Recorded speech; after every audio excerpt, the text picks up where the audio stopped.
As the day comes to a close, let's prepare our hearts and minds for a restful night's sleep. But before we drift off, let's immerse ourselves in the powerful words of God. The Bible is filled with promises of miracles, healing, and restoration. As we sleep with these words on our hearts, we can expect supernatural intervention in our lives. In the beginning, God created the heavens and the earth. The earth was without form and void, and darkness was over the face of the deep. And the Spirit of God was hovering over the face of the waters. And God said, "Let there be light," and there was light. And God saw that the light was good. And God separated the light from the darkness. God called the light day, and the darkness he called night. And there was evening and there was morning, the first day. And God said, "Let there be an expanse in the midst of the waters, and let it separate the waters from the waters." And God made the expanse and separated the waters that were under the expanse from the waters that were above the expanse. And it was so. And God called the expanse heaven. And there was evening and there was morning, the second day. And God said, "Let the waters under the heavens be gathered together into one place, and let the dry land appear." And it was so. God called the dry land earth, and the waters that were gathered together he called seas. And God saw that it was good.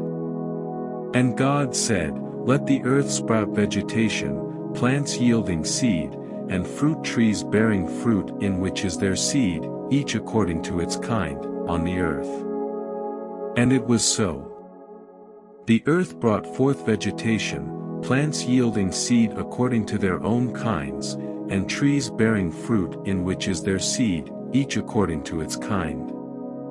And God saw that it was good. And there was evening and there was morning, the third day. And God said, "Let there be lights in the expanse of the heavens to separate the day from the night.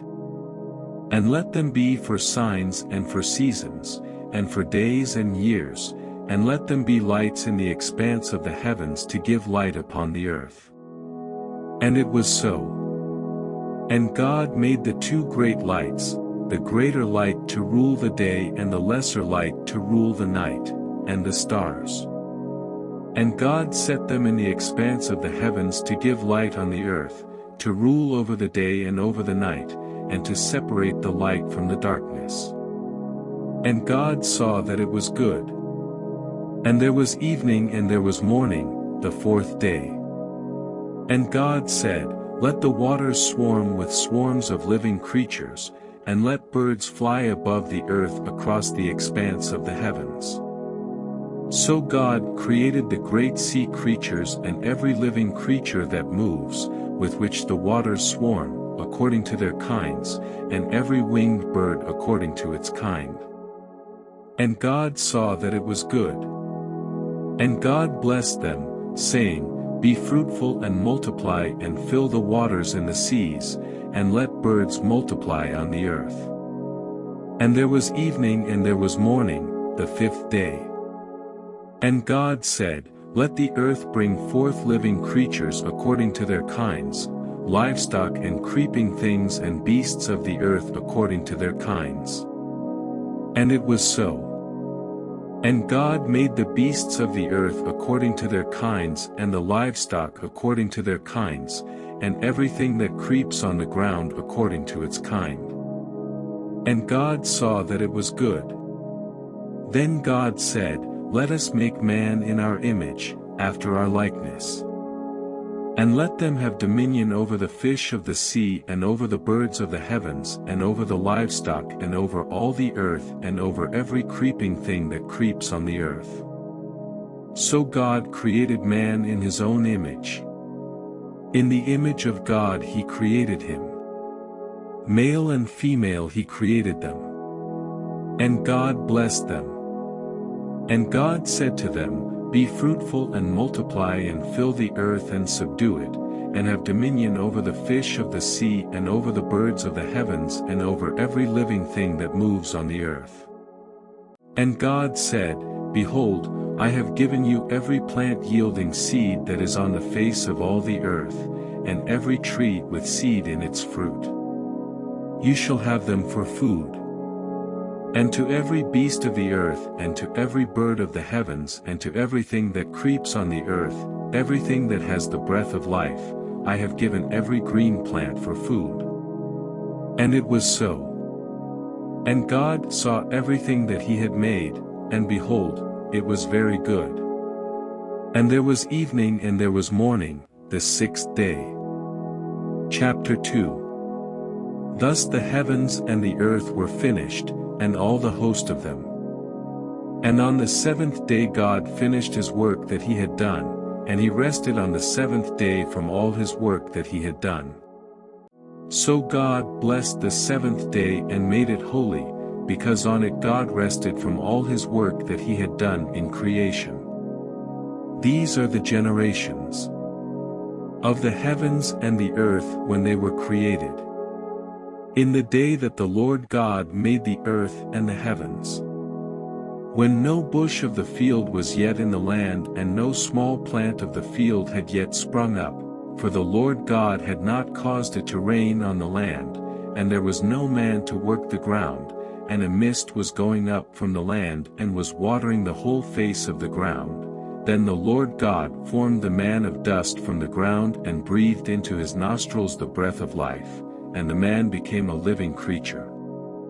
And the Lord God planted a garden in Eden, in the east, and there he put the man whom he had formed. And out of the ground the Lord God made to spring up every tree that is pleasant to the sight and good for food. The tree of life was in the midst of the garden, and the tree of the knowledge of good and evil. A river flowed out of Eden to water the garden, and there it divided and became 4 rivers.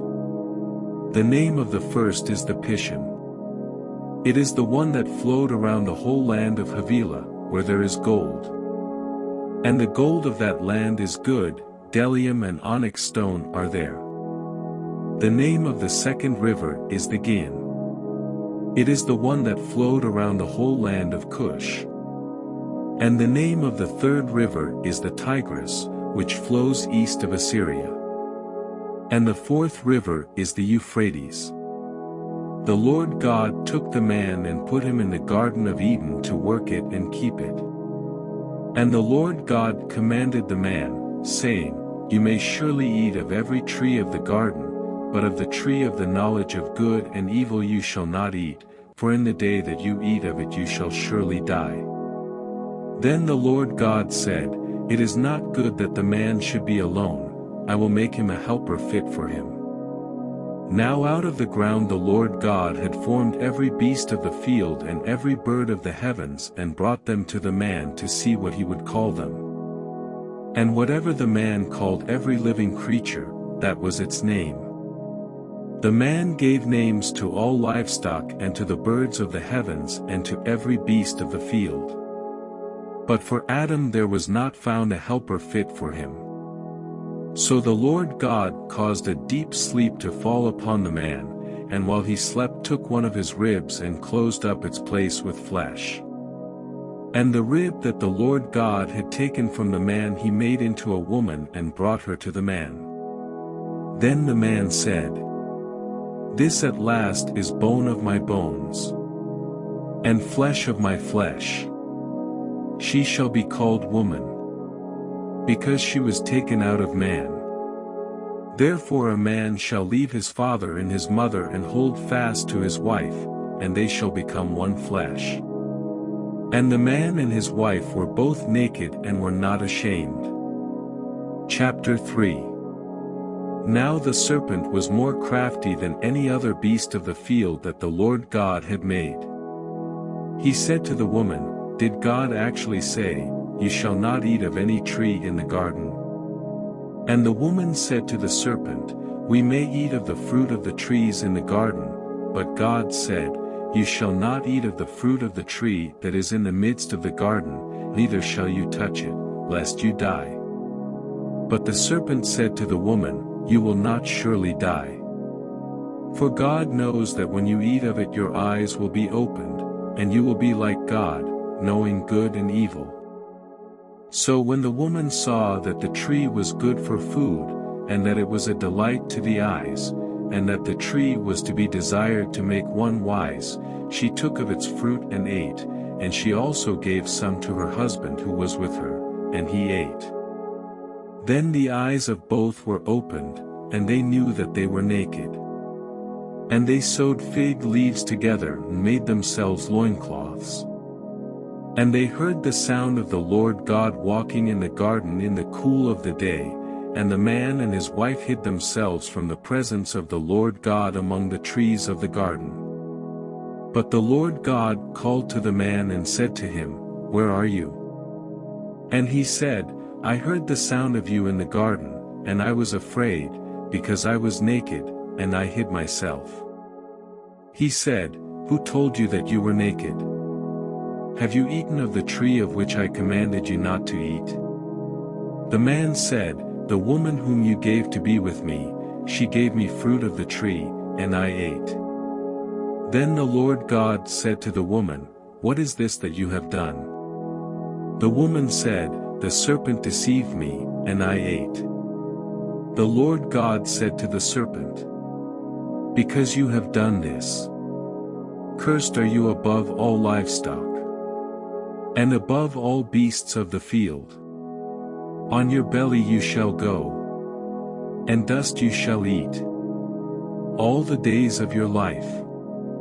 I will put enmity between you and the woman, and between your offspring and her offspring. He shall bruise your head, and you shall bruise his heel." To the woman he said, "I will surely multiply your pain in childbearing. In pain you shall bring forth children. Your desire shall be contrary to your husband, but he shall rule over you." And to Adam he said, "Because you have listened to the voice of your wife, and have eaten of the tree of which I commanded you, you shall not eat of it. Cursed is the ground because of you. In pain you shall eat of it all the days of your life.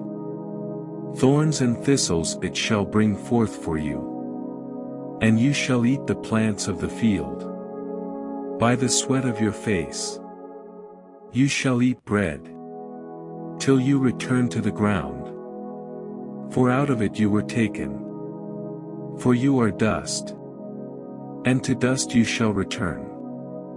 The man called his wife's name Eve, because she was the mother of all living. And the Lord God made for Adam and for his wife garments of skins and clothed them.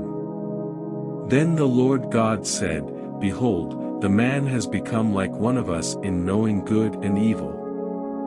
Now, lest he reach out his hand and take also of the tree of life and eat, and live forever." Therefore the Lord God sent him out from the Garden of Eden to work the ground from which he was taken. He drove out the man, and at the east of the Garden of Eden he placed the cherubim and a flaming sword that turned every way to guard the way to the tree of life. Chapter 4. Now Adam knew Eve his wife, and she conceived and bore Cain, saying, "I have gotten a man with the help of the Lord." And again, she bore his brother Abel. Now Abel was a keeper of sheep, and Cain a worker of the ground. In the course of time Cain brought to the Lord an offering of the fruit of the ground, and Abel also brought of the firstborn of his flock and of their fat portions. And the Lord had regard for Abel and his offering, but for Cain and his offering he had no regard. So Cain was very angry, and his face fell. The Lord said to Cain, "Why are you angry, and why has your face fallen? If you do well, will you not be accepted? And if you do not do well, sin is crouching at the door. Its desire is contrary to you, but you must rule over it." Cain spoke to Abel his brother. And when they were in the field, Cain rose up against his brother Abel and killed him. Then the Lord said to Cain, "Where is Abel your brother?" He said, "I do not know, am I my brother's keeper?" And the Lord said, "What have you done? The voice of your brother's blood is crying to me from the ground. And now you are cursed from the ground, which has opened its mouth to receive your brother's blood from your hand. When you work the ground, it shall no longer yield to you its strength. You shall be a fugitive and a wanderer on the earth." Cain said to the Lord, "My punishment is greater than I can bear. Behold, you have driven me today away from the ground, and from your face I shall be hidden. I shall be a fugitive and a wanderer on the earth, and whoever finds me will kill me." Then the Lord said to him, "Not so. If anyone kills Cain, vengeance shall be taken on him sevenfold." And the Lord put a mark on Cain, lest any who found him should attack him. Then Cain went away from the presence of the Lord and settled in the land of Nod, east of Eden. Cain knew his wife, and she conceived and bore Enoch. When he built a city, he called the name of the city after the name of his son, Enoch. To Enoch was born Irad, and Irad fathered Mehujael, and Mehujael fathered Methushel, and Methushel fathered Lamech. And Lamech took 2 wives. The name of the one was Ada, and the name of the other Zillah. Ada bore Jabal, he was the father of those who dwell in tents and have livestock. His brother's name was Jubal, he was the father of all those who play the lyre and pipe. Zillah also bore Tubal-Cain, he was the forger of all instruments of bronze and iron. The sister of Tubal-Cain was Naamah. Lamech said to his wives, "Ada and Zillah, hear my voice. You wives of Lamech, listen to what I say. I have killed a man for wounding me, a young man for striking me. If Cain's revenge is 7-fold, then Lamech's is 77-fold. And Adam knew his wife again, and she bore a son and called his name Seth, for she said, God has appointed for me another offspring instead of Abel, for Cain killed him. To Seth also a son was born, and he called his name Enosh. At that time people began to call upon the name of the Lord. Chapter 5. This is the book of the generations of Adam. When God created man, he made him in the likeness of God.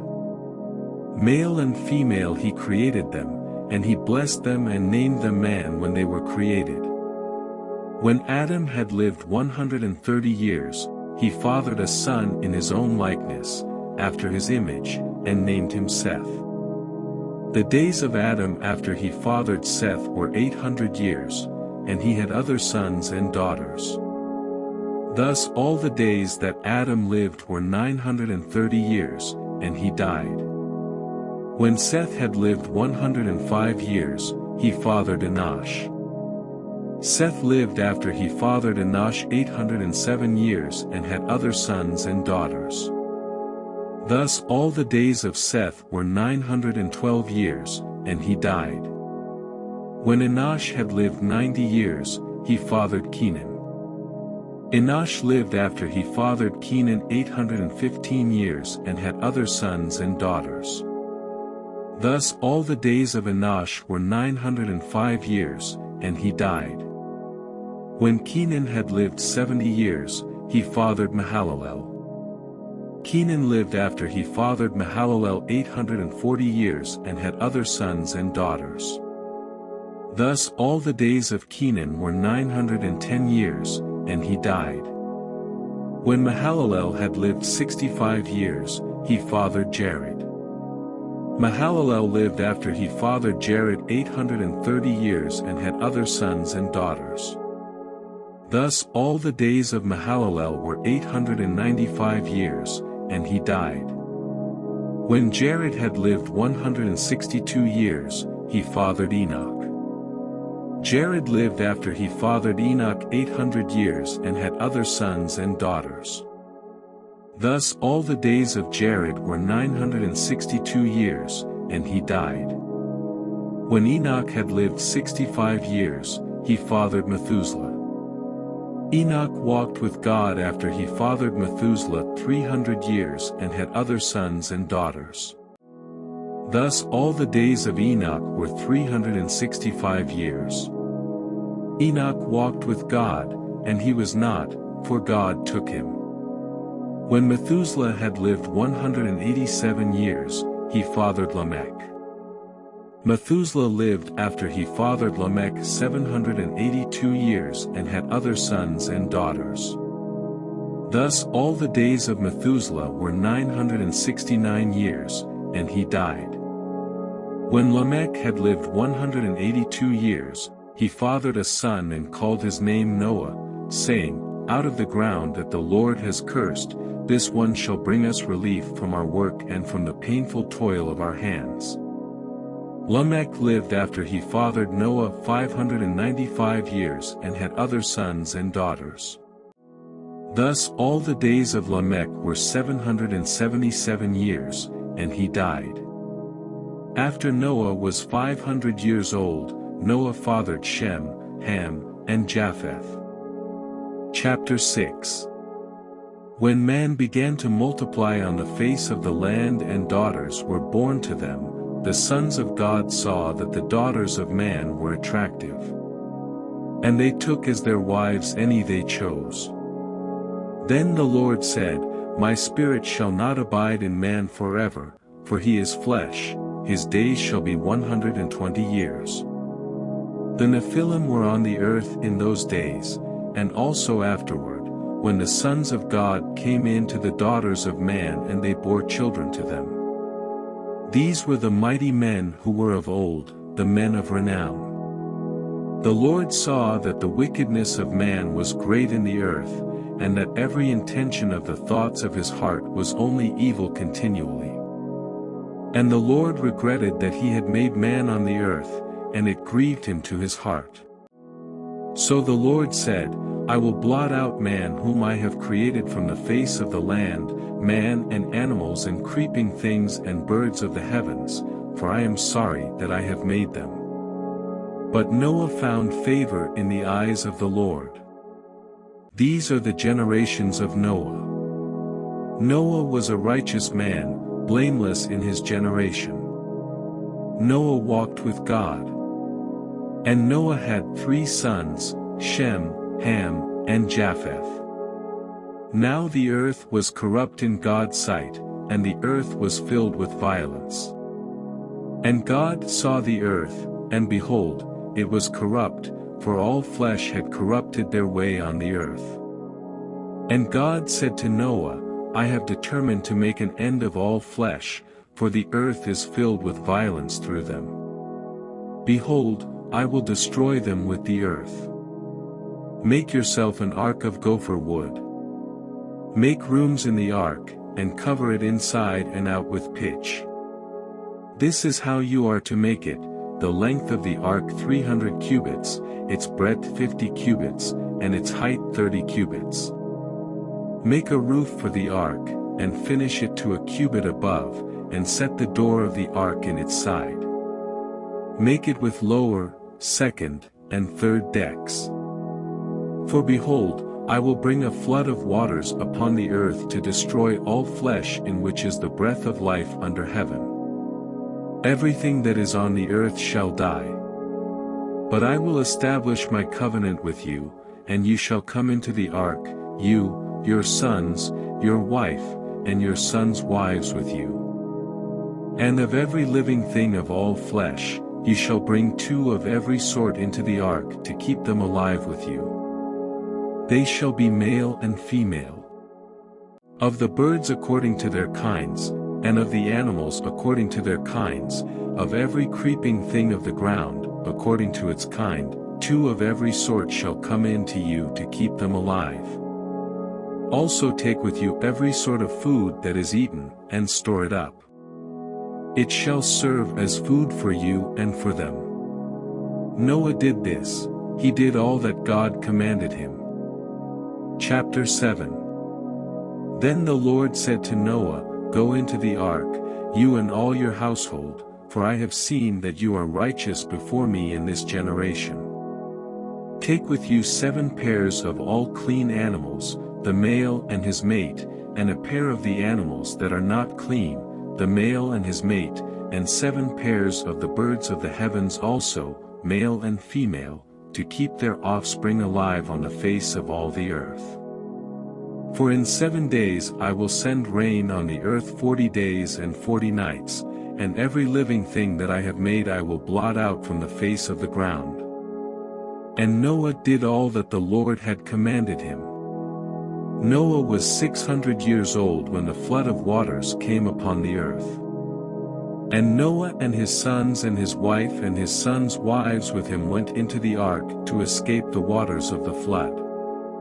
Of clean animals, and of animals that are not clean, and of birds, and of everything that creeps on the ground, 2 and 2, male and female, went into the ark with Noah, as God had commanded Noah. And after 7 days the waters of the flood came upon the earth. In the 600th year of Noah's life, in the 2nd month, on the 17th day of the month, on that day all the fountains of the great deep burst forth, and the windows of the heavens were opened. And rain fell upon the earth 40 days and 40 nights.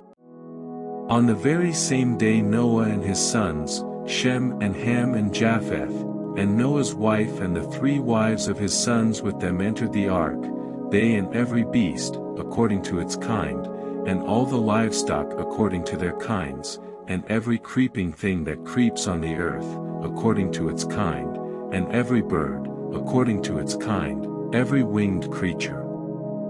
They went into the ark with Noah, 2 and 2 of all flesh in which there was the breath of life. And those that entered, male and female of all flesh, went in as God had commanded him. And the Lord shut him in. The flood continued 40 days on the earth. The waters increased and bore up the ark, and it rose high above the earth. The waters prevailed and increased greatly on the earth, and the ark floated on the face of the waters.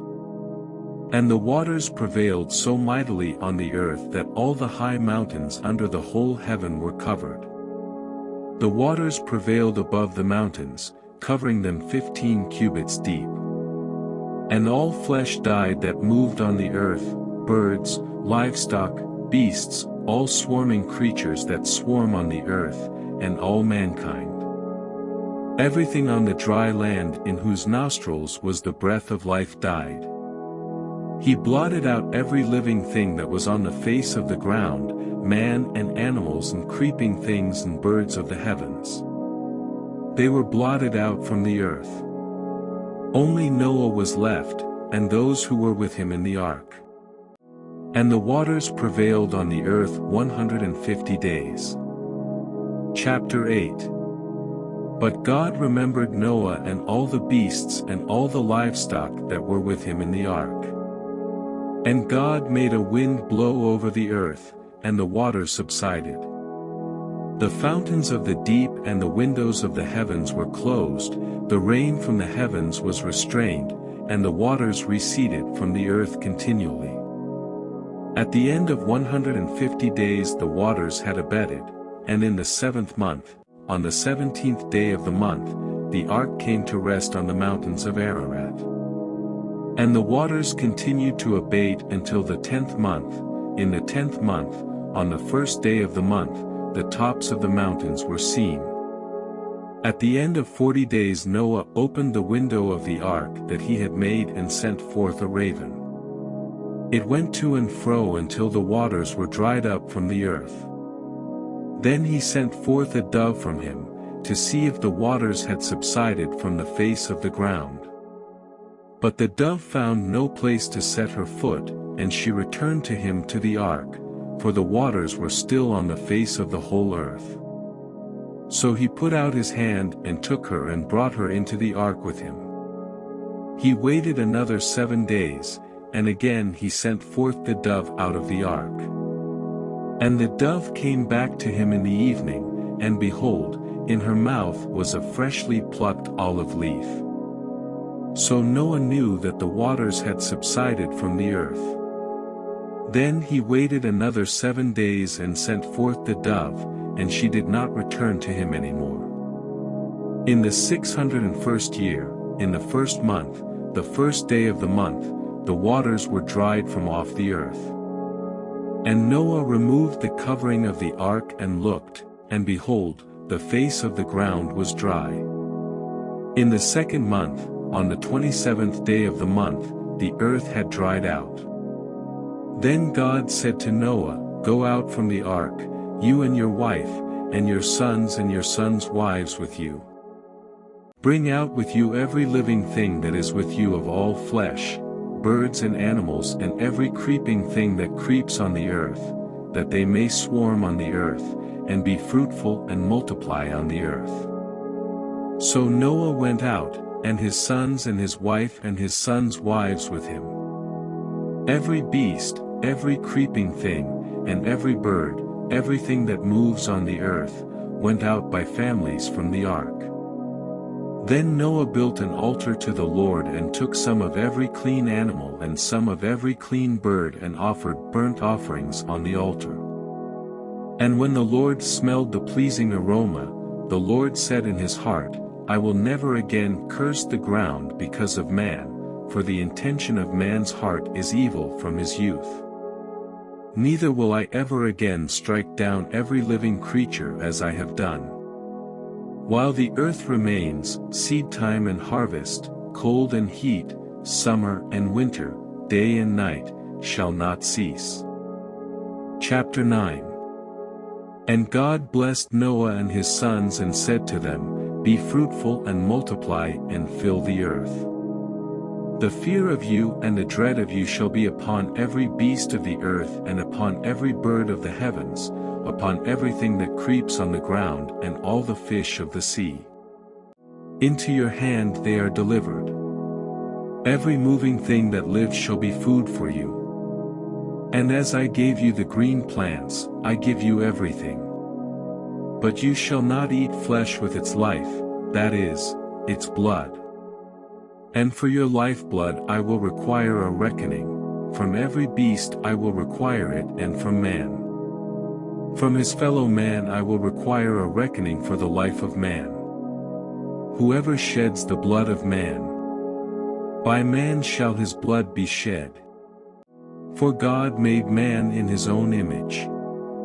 And you, be fruitful and multiply, increase greatly on the earth and multiply in it." Then God said to Noah and to his sons with him, "Behold, I establish my covenant with you and your offspring after you, and with every living creature that is with you, the birds, the livestock, and every beast of the earth with you, as many as came out of the ark, it is for every beast of the earth. I establish my covenant with you, that never again shall all flesh be cut off by the waters of the flood, and never again shall there be a flood to destroy the earth." And God said, "This is the sign of the covenant that I make between me and you and every living creature that is with you, for all future generations. I have set my bow in the cloud, and it shall be a sign of the covenant between me and the earth.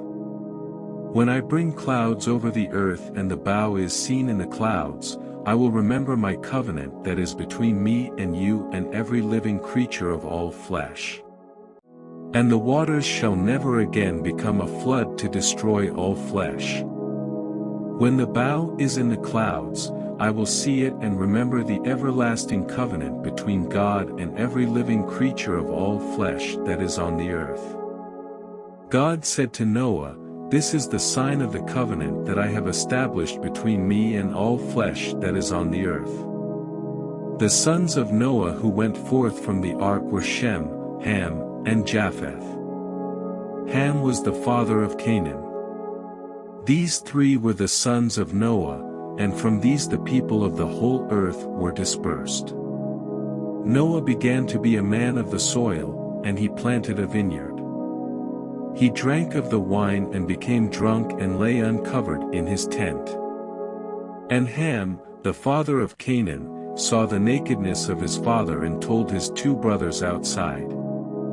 Then Shem and Japheth took a garment, laid it on both their shoulders, and walked backward and covered the nakedness of their father. Their faces were turned backward, and they did not see their father's nakedness. When Noah awoke from his wine and knew what his youngest son had done to him, he said, "Cursed be Canaan. A servant of servants shall he be to his brothers." He also said, "Blessed be the Lord, the God of Shem. And let Canaan be his servant. May God enlarge Japheth. And let him dwell in the tents of Shem. And let Canaan be his servant." After the flood Noah lived 350 years. All the days of Noah were 950 years, and he died. Chapter 10. These are the generations of the sons of Noah, Shem, Ham, and Japheth. Sons were born to them after the flood. The sons of Japheth, Gomer, Magog, Madai, Javan, Tubal, Meshech, and Tiras. The sons of Gomer, Ashkenaz, Riphath, and Togarmah. The sons of Javan, Elisha, Tarshish, Kittim, and Dodanim. From these the coastland peoples spread in their lands, each with his own language, by their clans, in their nations. The sons of Ham, Cush, Egypt, Put, and Canaan. The sons of Cush, Seba, Havilah, Sabta, Rama, and Sabteka. The sons of Rama, Sheba and Dedan. Cush fathered Nimrod. He was the first on earth to be a mighty man. He was a mighty hunter before the Lord. Therefore it is said, like Nimrod a mighty hunter before the Lord. The beginning of his kingdom was Babel, Erech, Akkad, and Calneh, in the land of Shinar. From that land he went into Assyria and built Nineveh, Rehoboth-ir, Calah, and Rezin between Nineveh and Calah, that is the great city. Egypt fathered Ludim, Anamim, Lehabim, Naphtahim, Pathrusim, Casluim, from whom the Philistines came, and Caphtorim. Canaan fathered Sidon his firstborn and Hate, and the Jebusites, the Amorites, the Girgashites, the Hivites, the Archites, the Sinites, the Arvadites, the Zemarites, and the Hamathites. Afterward the clans of the Canaanites dispersed. And the territory of the Canaanites extended from Sidon in the direction of Gerar as far as Gaza, and in the direction of Sodom, Gomorrah, Admah, and Zeboim, as far as Lasha. These are the sons of Ham, by their clans, their languages, their lands, and their nations. To Shem also, the father of all the children of Eber, the elder brother of Japheth, children were born. The sons of Shem, Elam, Ashur, Arpachshad, Lud, and Aram. The sons of Aram, Uzi, Hul, Gether, and Mash. Arpachshad fathered Shelah, and Shelah fathered Eber. To Eber were born two sons. The name of the one was Peleg, for in his days the earth was divided, and his brother's name was Joktan. Joktan fathered Almadad, Shalef, Hazarmaveth, Jerah, Hadaram, Uzal, Dikla, Obal, Abimael, Sheba, Ophir, Havilah, and Jobab. All these were the sons of Joktan. The territory in which they lived extended from Mesha in the direction of Sephar to the hill country of the east. These are the sons of Shem, by their clans, their languages, their lands, and their nations. These are the clans of the sons of Noah, according to their genealogies, in their nations, and from these the nations spread abroad on the earth after the flood. Chapter 11. Now the whole earth had one language and the same words. And as people migrated from the east, they found a plain in the land of Shinar and settled there. And they said to one another, "Come, let us make bricks, and burn them thoroughly." And they had brick for stone, and bitumen for mortar. Then they said, "Come, let us build ourselves a city in a tower with its top in the heavens, and let us make a name for ourselves, lest we be dispersed over the face of the whole earth." And the Lord came down to see the city in the tower, which the children of man had built. And the Lord said, "Behold, they are one people, and they have all one language, and this is only the beginning of what they will do. And nothing that they propose to do will now be impossible for them. Come, let us go down and there confuse their language, so that they may not understand one another's speech." So the Lord dispersed them from there over the face of all the earth, and they left off building the city. Therefore its name was called Babel, because there the Lord confused the language of all the earth. And from there the Lord dispersed them over the face of all the earth. These are the generations of Shem. When Shem was 100 years old, he fathered Arpachshad 2 years after the flood. And Shem lived after he fathered Arpachshad 500 years and had other sons and daughters.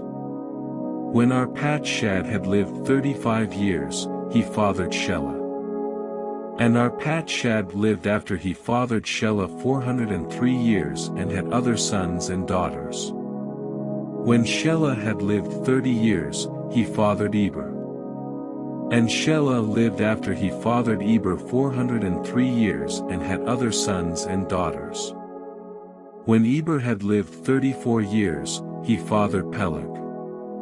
And Eber lived after he fathered Peleg 430 years and had other sons and daughters. When Peleg had lived 30 years, he fathered Reu. And Peleg lived after he fathered Reu 209 years and had other sons and daughters. When Reu had lived 32 years, he fathered Serug. And Reu lived after he fathered Serug 207 years and had other sons and daughters. When Serug had lived 30 years, he fathered Nahor. And Serug lived after he fathered Nahor 200 years and had other sons and daughters.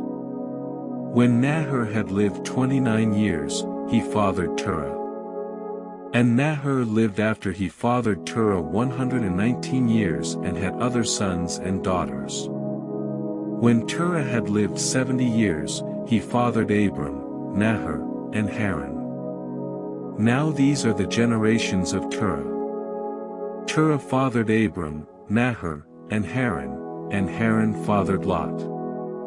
Haran died in the presence of his father Terah in the land of his kindred, in Ur of the Chaldeans. And Abram and Nahor took wives. The name of Abram's wife was Sarai, and the name of Nahor's wife, Milcah, the daughter of Haran the father of Milcah and Iscah. Now Sarai was barren, she had no child.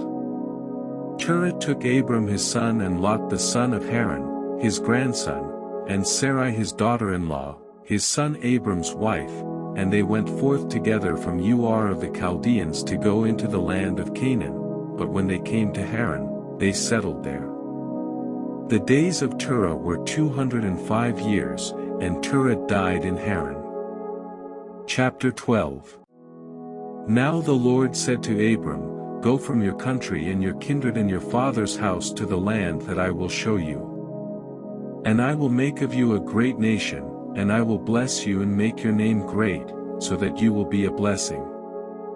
I will bless those who bless you, and him who dishonors you I will curse, and in you all the families of the earth shall be blessed." So Abram went, as the Lord had told him, and Lot went with him. Abram was 75 years old when he departed from Haran. And Abram took Sarai his wife, and Lot his brother's son, and all their possessions that they had gathered, and the people that they had acquired in Haran, and they set out to go to the land of Canaan. When they came to the land of Canaan, Abram passed through the land to the place at Shechem, to the oak of Moreh. At that time the Canaanites were in the land. Then the Lord appeared to Abram and said, "To your offspring I will give this land." So he built there an altar to the Lord, who had appeared to him. From there he moved to the hill country on the east of Bethel and pitched his tent, with Bethel on the west and Ai on the east. And there he built an altar to the Lord and called upon the name of the Lord. And Abram journeyed on, still going toward the Negeb. Now there was a famine in the land. So Abram went down to Egypt to sojourn there, for the famine was severe in the land. When he was about to enter Egypt, he said to Sarai his wife, "I know that you are a woman beautiful in appearance, and when the Egyptians see you, they will say, 'This is his wife.' Then they will kill me, but they will let you live.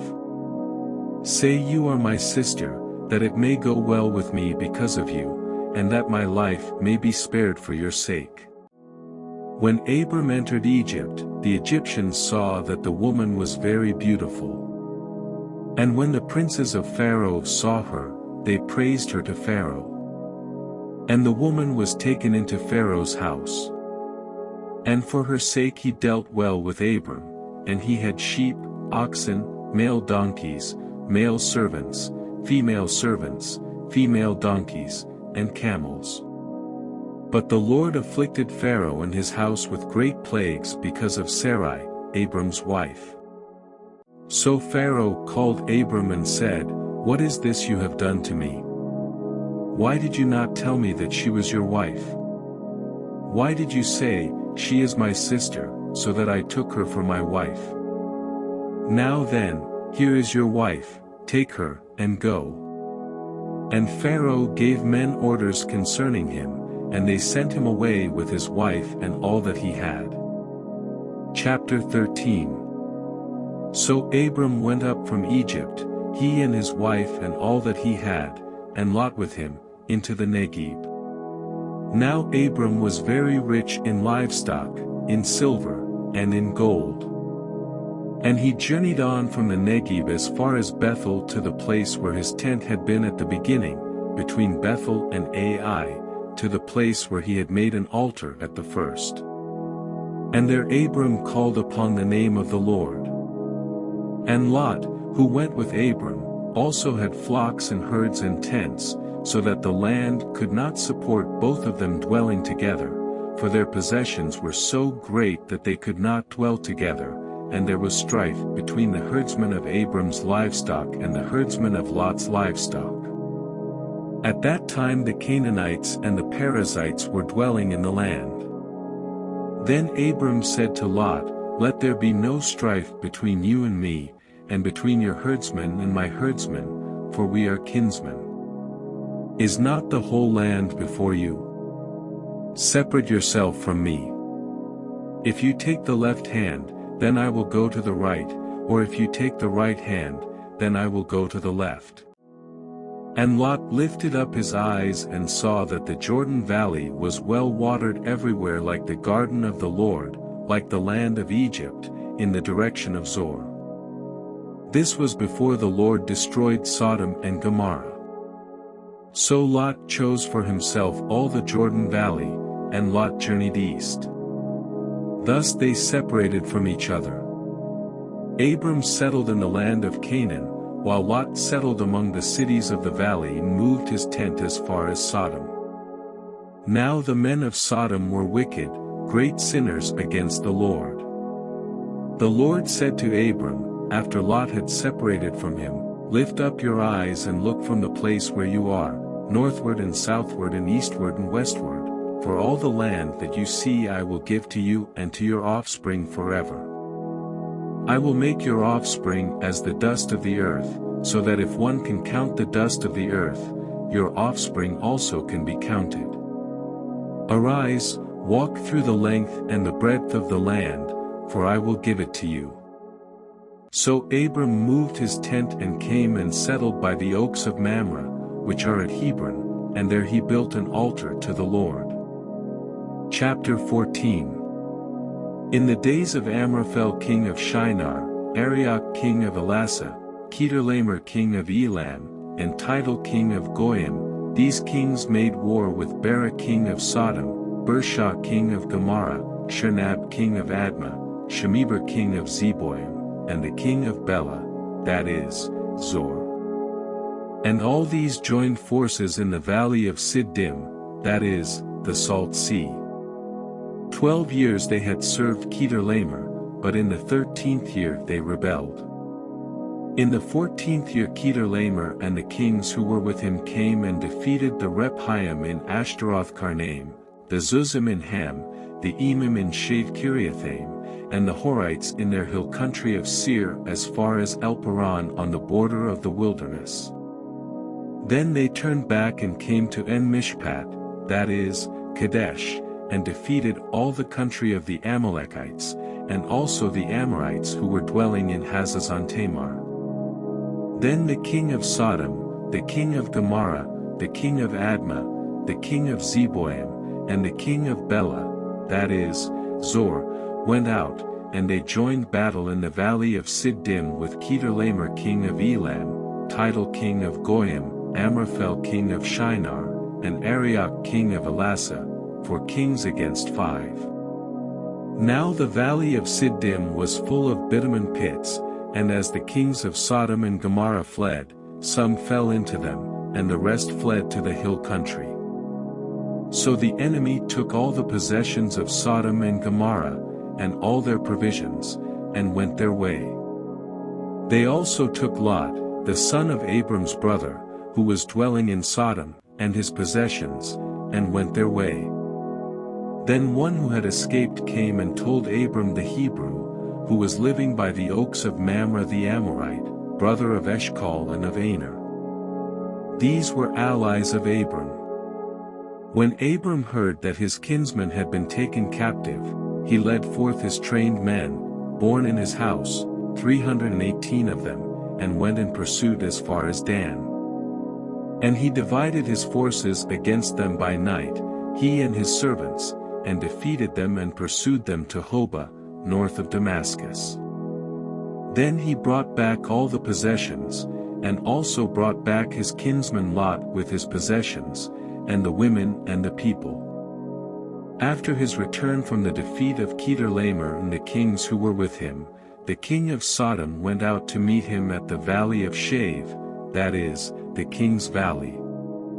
And Melchizedek king of Salem brought out bread and wine. He was priest of God Most High. And he blessed him and said, Blessed be Abram by God Most High, possessor of heaven and earth. And blessed be God Most High, who has delivered your enemies into your hand. And Abram gave him 1/10 of everything. And the king of Sodom said to Abram, Give me the persons, but take the goods for yourself. But Abram said to the king of Sodom, I have lifted my hand to the Lord, God Most High, possessor of heaven and earth, that I would not take a thread or a sandal strap or anything that is yours, lest you should say, I have made Abram rich. I will take nothing but what the young men have eaten, and the share of the men who went with me. Let Aner, Eshcol, and Mamre take their share. Chapter 15. After these things the word of the Lord came to Abram in a vision, Fear not, Abram, I am your shield, your reward shall be very great. But Abram said, O Lord God, what will you give me, for I continue childless, and the heir of my house is Eliezer of Damascus. And Abram said, Behold, you have given me no offspring, and a member of my household will be my heir. And behold, the word of the Lord came to him, This man shall not be your heir, your very own son shall be your heir. And he brought him outside and said, Look toward heaven, and number the stars, if you are able to number them. Then he said to him, So shall your offspring be. And he believed the Lord, and he counted it to him as righteousness. And he said to him, I am the Lord who brought you out from Ur of the Chaldeans to give you this land to possess. But he said, O Lord God, how am I to know that I shall possess it? He said to him, Bring me a heifer 3 years old, a female goat 3 years old, a ram 3 years old, a turtle dove, and a young pigeon. And he brought him all these, cut them in half, and laid each half over against the other. But he did not cut the birds in half. And when birds of prey came down on the carcasses, Abram drove them away. As the sun was going down, a deep sleep fell on Abram. And behold, dreadful and great darkness fell upon him. Then the Lord said to Abram, Know for certain that your offspring will be sojourners in a land that is not theirs and will be servants there, and they will be afflicted for 400 years. But I will bring judgment on the nation that they serve, and afterward they shall come out with great possessions. As for you, you shall go to your fathers in peace, you shall be buried in a good old age. And they shall come back here in the 4th generation, for the iniquity of the Amorites is not yet complete. When the sun had gone down and it was dark, behold, a smoking fire pot and a flaming torch passed between these pieces. On that day the Lord made a covenant with Abram, saying, To your offspring I give this land, from the river of Egypt to the great river, the river Euphrates, the land of the Kenite, the Kenizzites, the Cadmonites, the Hittites, the Perizzites, the Rephaim, the Amorites, the Canaanites, the Girgashites and the Jebusites. Chapter 16. Now Sarai, Abram's wife, had borne him no children. She had a female Egyptian servant whose name was Hagar. And Sarai said to Abram, Behold now, the Lord has prevented me from bearing children. Go into my servant, it may be that I shall obtain children by her. And Abram listened to the voice of Sarai. So, after Abram had lived 10 years in the land of Canaan, Sarai, Abram's wife, took Hagar the Egyptian, her servant, and gave her to Abram her husband as a wife. And he went into Hagar, and she conceived. And when she saw that she had conceived, she looked with contempt on her mistress. And Sarai said to Abram, May the wrong done to me be on you. I gave my servant to your embrace, and when she saw that she had conceived, she looked on me with contempt.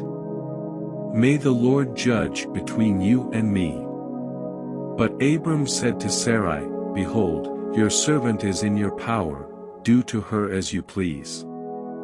Then Sarai dealt harshly with her, and she fled from her. The angel of the Lord found her by a spring of water in the wilderness, the spring on the way to Shur. And he said, Hagar, servant of Sarai, where have you come from and where are you going? She said, I am fleeing from my mistress Sarai. The angel of the Lord said to her, Return to your mistress and submit to her. The angel of the Lord also said to her, I will surely multiply your offspring so that they cannot be numbered for multitude. And the angel of the Lord said to her, Behold, you are pregnant, and shall bear a son. You shall call his name Ishmael, because the Lord has listened to your affliction. He shall be a wild donkey of a man, his hand against everyone, and everyone's hand against him. And he shall dwell over against all his kinsmen. So she called the name of the Lord who spoke to her, You are a God of seeing, for she said, Truly here I have seen him who looks after me. Therefore the well was called Beer-lahai-roi, it lies between Kadesh and Bered. And Hagar bore Abram a son, and Abram called the name of his son, whom Hagar bore, Ishmael.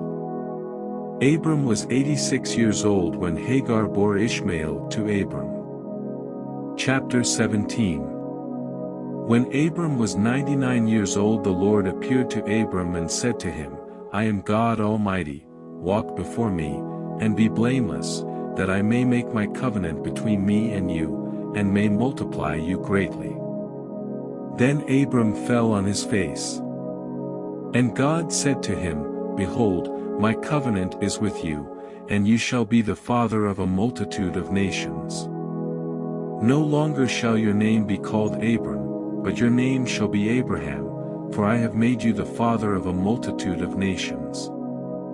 I will make you exceedingly fruitful, and I will make you into nations, and kings shall come from you. And I will establish my covenant between me and you and your offspring after you throughout their generations for an everlasting covenant, to be God to you and to your offspring after you. And I will give to you and to your offspring after you the land of your sojournings, all the land of Canaan, for an everlasting possession, and I will be their God.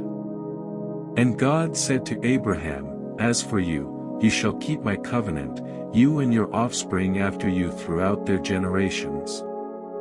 This is my covenant, which you shall keep, between me and you and your offspring after you, every male among you shall be circumcised. You shall be circumcised in the flesh of your foreskins, and it shall be a sign of the covenant between me and you. He who is 8 days old among you shall be circumcised. Every male throughout your generations, whether born in your house or bought with your money from any foreigner who is not of your offspring, both he who is born in your house and he who is bought with your money, shall surely be circumcised. So shall my covenant be in your flesh, an everlasting covenant. Any uncircumcised male who is not circumcised in the flesh of his foreskin shall be cut off from his people, he has broken my covenant. And God said to Abraham, As for Sarai your wife, you shall not call her name Sarai, but Sarah shall be her name. I will bless her, and moreover, I will give you a son by her. I will bless her, and she shall become nations, kings of peoples shall come from her. Then Abraham fell on his face and laughed and said to himself, Shall a child be born to a man who is 100 years old? Shall Sarah, who is 90 years old, bear a child? And Abraham said to God, Oh, that Ishmael might live before you. God said, No, but Sarah your wife shall bear you a son, and you shall call his name Isaac. I will establish my covenant with him as an everlasting covenant for his offspring after him. As for Ishmael, I have heard you, behold, I have blessed him and will make him fruitful and multiply him greatly. He shall father 12 princes, and I will make him into a great nation. But I will establish my covenant with Isaac, whom Sarah shall bear to you at this time next year. When he had finished talking with him, God went up from Abraham. Then Abraham took Ishmael his son and all those born in his house or bought with his money, every male among the men of Abraham's house, and he circumcised the flesh of their foreskins that very day, as God had said to him. Abraham was 99 years old when he was circumcised in the flesh of his foreskin. And Ishmael his son was 13 years old when he was circumcised in the flesh of his foreskin. That very day Abraham and his son Ishmael were circumcised. And all the men of his house, those born in the house and those bought with money from a foreigner, were circumcised with him. Chapter 18. And the Lord appeared to him by the oaks of Mamre, as he sat at the door of his tent in the heat of the day. He lifted up his eyes and looked, and behold, 3 men were standing in front of him. When he saw them, he ran from the tent door to meet them and bowed himself to the earth and said, O Lord, if I have found favor in your sight, do not pass by your servant. Let a little water be brought, and wash your feet, and rest yourselves under the tree, while I bring a morsel of bread, that you may refresh yourselves, and after that you may pass on, since you have come to your servant. So they said, Do as you have said. And Abraham went quickly into the tent to Sarah and said, Quick, 3 seahs of fine flour. Knead it, and make cakes.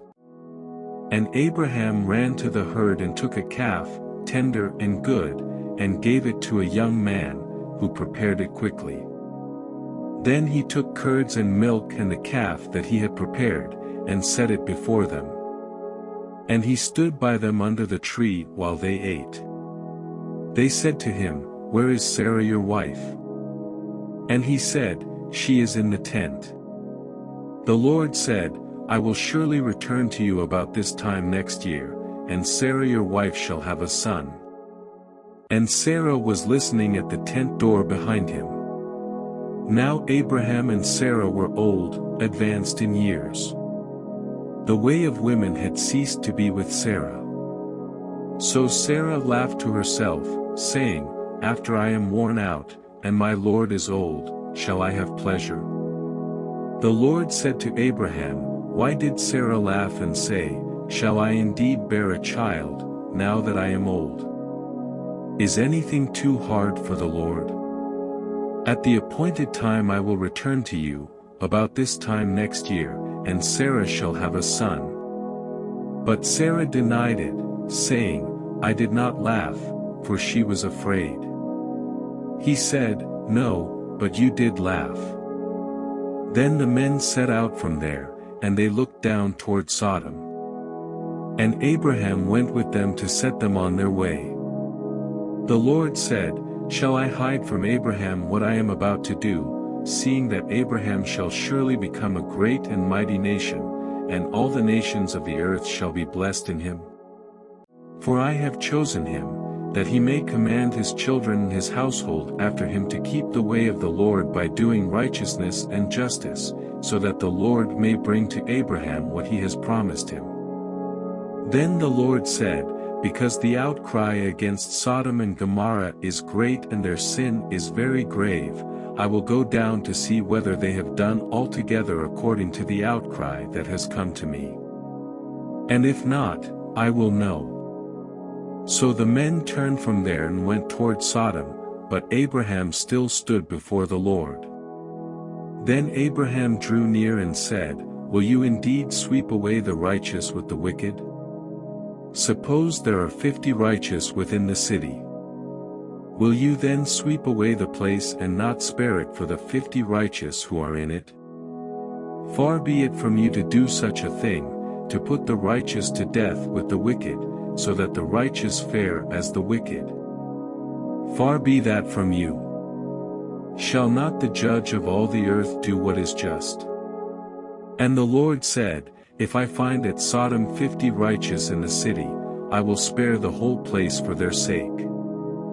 Abraham answered and said, "Behold, I have undertaken to speak to the Lord, I who am but dust and ashes. Suppose 5 of the 50 righteous are lacking. Will you destroy the whole city for lack of 5? And he said, "I will not destroy it if I find 45 there." Again he spoke to him and said, "Suppose 40 are found there." He answered, "For the sake of 40 I will not do it." Then he said, "Oh, let not the Lord be angry, and I will speak. Suppose 30 are found there." He answered, "I will not do it, if I find 30 there." He said, "Behold, I have undertaken to speak to the Lord. Suppose 20 are found there." He answered, "For the sake of 20 I will not destroy it." Then he said, "Oh, let not the Lord be angry, and I will speak again but this once. Suppose 10 are found there." He answered, "For the sake of 10 I will not destroy it." And the Lord went his way, when he had finished speaking to Abraham, and Abraham returned to his place. Chapter 19. The 2 angels came to Sodom in the evening, and Lot was sitting in the gate of Sodom. When Lot saw them, he rose to meet them and bowed himself with his face to the earth and said, "My lords, please turn aside to your servant's house and spend the night and wash your feet. Then you may rise up early and go on your way." They said, "No, "We will spend the night in the town square." But he pressed them strongly, so they turned aside to him and entered his house. And he made them a feast and baked unleavened bread, and they ate. But before they lay down, the men of the city, the men of Sodom, both young and old, all the people to the last man, surrounded the house. And they called to Lot, "Where are the men who came to you tonight? Bring them out to us, that we may know them." Lot went out to the men at the entrance, shut the door after him, and said, "I beg you, my brothers, do not act so wickedly. Behold, I have 2 daughters who have not known any man. Let me bring them out to you, and do to them as you please. Only do nothing to these men, for they have come under the shelter of my roof." But they said, "Stand back." And they said, "This fellow came to sojourn, and he has become the judge. Now we will deal worse with you than with them." Then they pressed hard against the man Lot, and drew near to break the door down. But the men reached out their hands and brought Lot into the house with them and shut the door. And they struck with blindness the men who were at the entrance of the house, both small and great, so that they wore themselves out groping for the door. Then the men said to Lot, "Have you anyone else here? Sons-in-law, sons, daughters, or anyone you have in the city, bring them out of the place. For we are about to destroy this place, because the outcry against its people has become great before the Lord, and the Lord has sent us to destroy it." So Lot went out and said to his sons-in-law, who were to marry his daughters, "Up! Get out of this place, for the Lord is about to destroy the city." But he seemed to his sons-in-law to be jesting. As morning dawned, the angels urged Lot, saying, "Up! Take your wife and your 2 daughters who are here, lest you be swept away in the punishment of the city." But he lingered. So the men seized him and his wife and his 2 daughters by the hand, the Lord being merciful to him, and they brought him out and set him outside the city. And as they brought them out, one said, "Escape for your life. Do not look back or stop anywhere in the valley. Escape to the hills, lest you be swept away." And Lot said to them, "Oh, no, my lords. Behold, your servant has found favor in your sight, and you have shown me great kindness in saving my life. But I cannot escape to the hills, lest the disaster overtake me and I die. Behold, this city is near enough to flee to, and it is a little one. Let me escape there, is it not a little one, and my life will be saved?" He said to him, "Behold, I grant you this favor also, that I will not overthrow the city of which you have spoken. Escape there quickly, for I can do nothing till you arrive there." Therefore the name of the city was called Zor. The sun had risen on the earth when Lot came to Zor. Then the Lord rained on Sodom and Gomorrah sulfur and fire from the Lord out of heaven. And he overthrew those cities, and all the valley, and all the inhabitants of the cities, and what grew on the ground.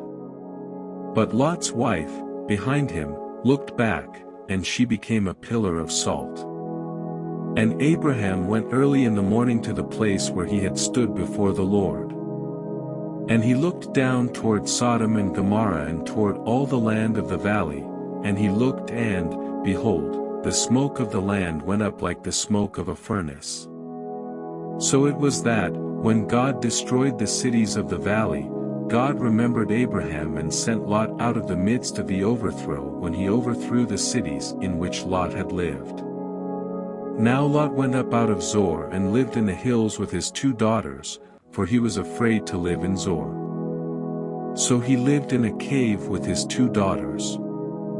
And the firstborn said to the younger, "Our father is old, and there is not a man on earth to come into us after the manner of all the earth. Come, let us make our father drink wine, and we will lie with him, that we may preserve offspring from our father. So they made their father drink wine that night. And the firstborn went in and lay with her father. He did not know when she lay down or when she arose. The next day, the firstborn said to the younger, Behold, I lay last night with my father. Let us make him drink wine tonight also. Then you go in and lie with him, that we may preserve offspring from our father. So they made their father drink wine that night also. And the younger arose and lay with him, and he did not know when she lay down or when she arose. Thus both the daughters of Lot became pregnant by their father. The firstborn bore a son and called his name Moab. He is the father of the Moabites to this day. The younger also bore a son and called his name Ben-Ammi. He is the father of the Ammonites to this day. Chapter 20. From there Abraham journeyed toward the territory of the Negeb and lived between Kadesh and Shur, and he sojourned in Gerar. And Abraham said of Sarah his wife, She is my sister. And Abimelech king of Gerar sent and took Sarah. But God came to Abimelech in a dream by night and said to him, Behold, you are a dead man because of the woman whom you have taken, for she is a man's wife. Now Abimelech had not approached her. So he said, Lord, will you kill an innocent people? Did he not himself say to me, She is my sister? And she herself said, He is my brother. In the integrity of my heart and the innocence of my hands I have done this. Then God said to him in the dream, Yes, I know that you have done this in the integrity of your heart, and it was I who kept you from sinning against me. Therefore I did not let you touch her. Now then, return the man's wife, for he is a prophet, so that he will pray for you, and you shall live. But if you do not return her, know that you shall surely die, you and all who are yours. So Abimelech rose early in the morning and called all his servants and told them all these things. And the men were very much afraid. Then Abimelech called Abraham and said to him, What have you done to us? And how have I sinned against you, that you have brought on me and my kingdom a great sin? You have done to me things that ought not to be done. And Abimelech said to Abraham, What did you see, that you did this thing? Abraham said, I did it because I thought, There is no fear of God at all in this place, and they will kill me because of my wife. Besides, she is indeed my sister, the daughter of my father though not the daughter of my mother, and she became my wife. And when God caused me to wander from my father's house, I said to her, This is the kindness you must do me. At every place to which we come, say of me, He is my brother. Then Abimelech took sheep and oxen, and male servants and female servants, and gave them to Abraham, and returned Sarah his wife to him. And Abimelech said, Behold, my land is before you, dwell where it pleases you. To Sarah he said, Behold, I have given your brother 1,000 pieces of silver. It is a sign of your innocence in the eyes of all who are with you, and before everyone you are vindicated. Then Abraham prayed to God, and God healed Abimelech, and also healed his wife and female slaves so that they bore children. For the Lord had closed all the wombs of the house of Abimelech because of Sarah, Abraham's wife. Chapter 21. The Lord visited Sarah as he had said, and the Lord did to Sarah as he had promised. And Sarah conceived and bore Abraham a son in his old age at the time of which God had spoken to him. Abraham called the name of his son who was born to him, whom Sarah bore him, Isaac. And Abraham circumcised his son Isaac when he was 8 days old, as God had commanded him. Abraham was 100 years old when his son Isaac was born to him. And Sarah said, God has made laughter for me, everyone who hears will laugh over me. And she said, Who would have said to Abraham that Sarah would nurse children? Yet I have borne him a son in his old age. And the child grew and was weaned. And Abraham made a great feast on the day that Isaac was weaned. But Sarah saw the son of Hagar the Egyptian, whom she had borne to Abraham, laughing. So she said to Abraham, Cast out this slave woman with her son, for the son of this slave woman shall not be heir with my son Isaac. And the thing was very displeasing to Abraham on account of his son. But God said to Abraham, Be not displeased because of the boy and because of your slave woman. Whatever Sarah says to you, do as she tells you, for through Isaac shall your offspring be named. And I will make a nation of the son of the slave woman also, because he is your offspring. So Abraham rose early in the morning, took bread and a skin of water and gave it to Hagar, putting it on her shoulder, along with the child, and sent her away. And she departed and wandered in the wilderness of Beersheba. When the water in the skin was gone, she put the child under one of the bushes. Then she went and sat down opposite him a good way off, about the distance of a bowshot, for she said, Let me not look on the death of the child. And as she sat opposite him, she lifted up her voice and wept. And God heard the voice of the boy, and the angel of God called to Hagar from heaven and said to her, What troubles you, Hagar? Fear not, for God has heard the voice of the boy where he is. Up. Lift up the boy, and hold him fast with your hand, for I will make him into a great nation. Then God opened her eyes, and she saw a well of water. And she went and filled the skin with water and gave the boy a drink. And God was with the boy, and he grew up. He lived in the wilderness and became an expert with the bow. He lived in the wilderness of Paran, and his mother took a wife for him from the land of Egypt. At that time Abimelech and Phicol the commander of his army said to Abraham, God is with you in all that you do. Now therefore swear to me here by God that you will not deal falsely with me or with my descendants or with my posterity, but as I have dealt kindly with you, so you will deal with me and with the land where you have sojourned. And Abraham said, I will swear.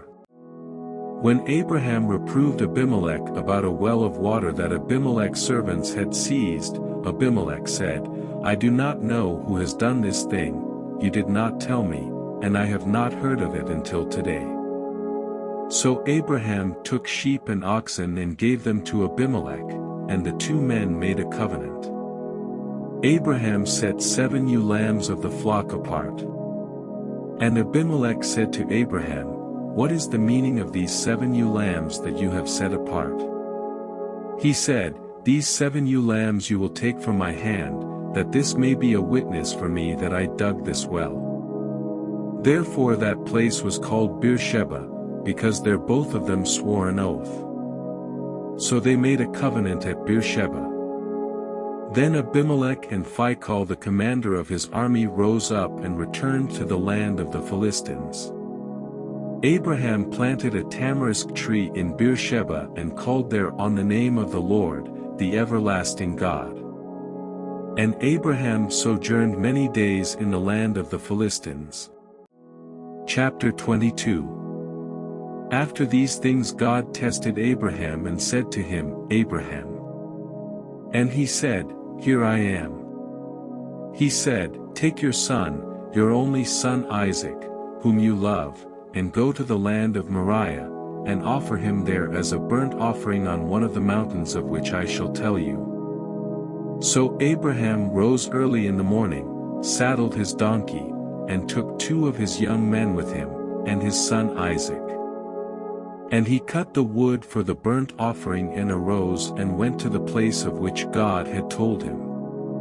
On the 3rd day Abraham lifted up his eyes and saw the place from afar. Then Abraham said to his young men, "Stay here with the donkey, I and the boy will go over there and worship and come again to you." And Abraham took the wood of the burnt offering and laid it on Isaac his son. And he took in his hand the fire and the knife. So they went both of them together. And Isaac said to his father Abraham, "My father." And he said, "Here I am, my son." He said, "Behold, the fire and the wood, but where is the lamb for a burnt offering?" Abraham said, "God will provide for himself the lamb for a burnt offering, my son." So they went both of them together. When they came to the place of which God had told him, Abraham built the altar there and laid the wood in order and bound Isaac his son and laid him on the altar, on top of the wood. Then Abraham reached out his hand and took the knife to slaughter his son. But the angel of the Lord called to him from heaven and said, "Abraham, Abraham." And he said, "Here I am." He said, "Do not lay your hand on the boy or do anything to him, for now I know that you fear God, seeing you have not withheld your son, your only son, from me." And Abraham lifted up his eyes and looked, and behold, behind him was a ram, caught in a thicket by his horns. And Abraham went and took the ram and offered it up as a burnt offering instead of his son. So Abraham called the name of that place, "The Lord will provide," as it is said to this day, "On the mount of the Lord it shall be provided."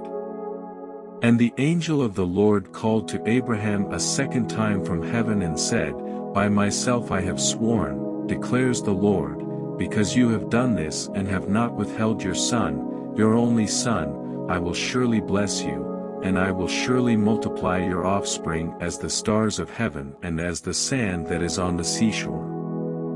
And your offspring shall possess the gate of his enemies, and in your offspring shall all the nations of the earth be blessed, because you have obeyed my voice."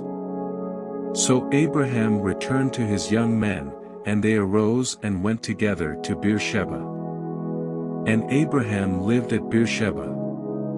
Now after these things it was told to Abraham, "Behold, Milcah also has borne children to your brother Nahor, Uzi his firstborn, Buz his brother, Kemuel the father of Aram, Chesed, Hazo, Pildash, Jidlaph, and Bethuel. Bethuel fathered Rebekah. These 8 Milcah bore to Nahor, Abraham's brother. Moreover, his concubine, whose name was Reumah, bore Tebah, Gaham, Tahash, and Maacah. Chapter 23. Sarah lived 127 years, these were the years of the life of Sarah. And Sarah died at Kiriath-arba, that is, Hebron, in the land of Canaan, and Abraham went in to mourn for Sarah and to weep for her. And Abraham rose up from before his dead and said to the Hittites, "I am a sojourner and foreigner among you. Give me property among you for a burying place, that I may bury my dead out of my sight." The Hittites answered Abraham, "Hear us, my lord, you are a prince of God among us. Bury your dead in the choicest of our tombs. None of us will withhold from you his tomb to hinder you from burying your dead." Abraham rose and bowed to the Hittites, the people of the land. And he said to them, "If you are willing that I should bury my dead out of my sight, hear me and entreat for me Ephron the son of Zohar, that he may give me the cave of Machpelah, which he owns, it is at the end of his field. For the full price let him give it to me in your presence as property for a burying place." Now Ephron was sitting among the Hittites, and Ephron the Hittite answered Abraham in the hearing of the Hittites, "Of all who went in at the gate of his city, no, my lord, hear me, I give you the field, and I give you the cave that is in it. In the sight of the sons of my people I give it to you. Bury your dead." Then Abraham bowed down before the people of the land. And he said to Ephron in the hearing of the people of the land, "But if you will, hear me, I give the price of the field. Accept it from me, that I may bury my dead there." Ephron answered Abraham, "My lord, listen to me, a piece of land worth 400 shekels of silver, what is that between you and me? Bury your dead." Abraham listened to Ephron, and Abraham weighed out for Ephron the silver that he had named in the hearing of the Hittites, 400 shekels of silver, according to the weights current among the merchants. So the field of Ephron in Machpelah, which was to the east of Mamre, the field with the cave that was in it and all the trees that were in the field, throughout its whole area, was made over to Abraham as a possession in the presence of the Hittites, before all who went in at the gate of his city. After this, Abraham buried Sarah his wife in the cave of the field of Machpelah east of Mamre, that is, Hebron, in the land of Canaan. The field and the cave that is in it were made over to Abraham as property for a burying place by the Hittites. Chapter 24. Now Abraham was old, well advanced in years. And the Lord had blessed Abraham in all things. And Abraham said to his servant, the oldest of his household, who had charge of all that he had, "Put your hand under my thigh, that I may make you swear by the Lord, the God of heaven and God of the earth, that you will not take a wife for my son from the daughters of the Canaanites, among whom I dwell, but will go to my country and to my kindred, and take a wife for my son Isaac." The servant said to him, "Perhaps the woman may not be willing to follow me to this land. Must I then take your son back to the land from which you came?" Abraham said to him, "See to it that you do not take my son back there. The Lord, the God of heaven, who took me from my father's house and from the land of my kindred, and who spoke to me and swore to me, 'To your offspring I will give this land,' he will send his angel before you, and you shall take a wife for my son from there. But if the woman is not willing to follow you, then you will be free from this oath of mine, only you must not take my son back there." So the servant put his hand under the thigh of Abraham his master and swore to him concerning this matter.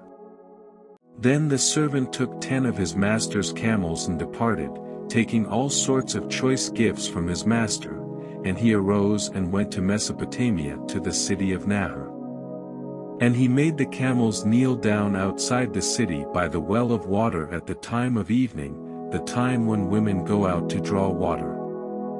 And he said, "O Lord, God of my master Abraham, please grant me success today and show steadfast love to my master Abraham.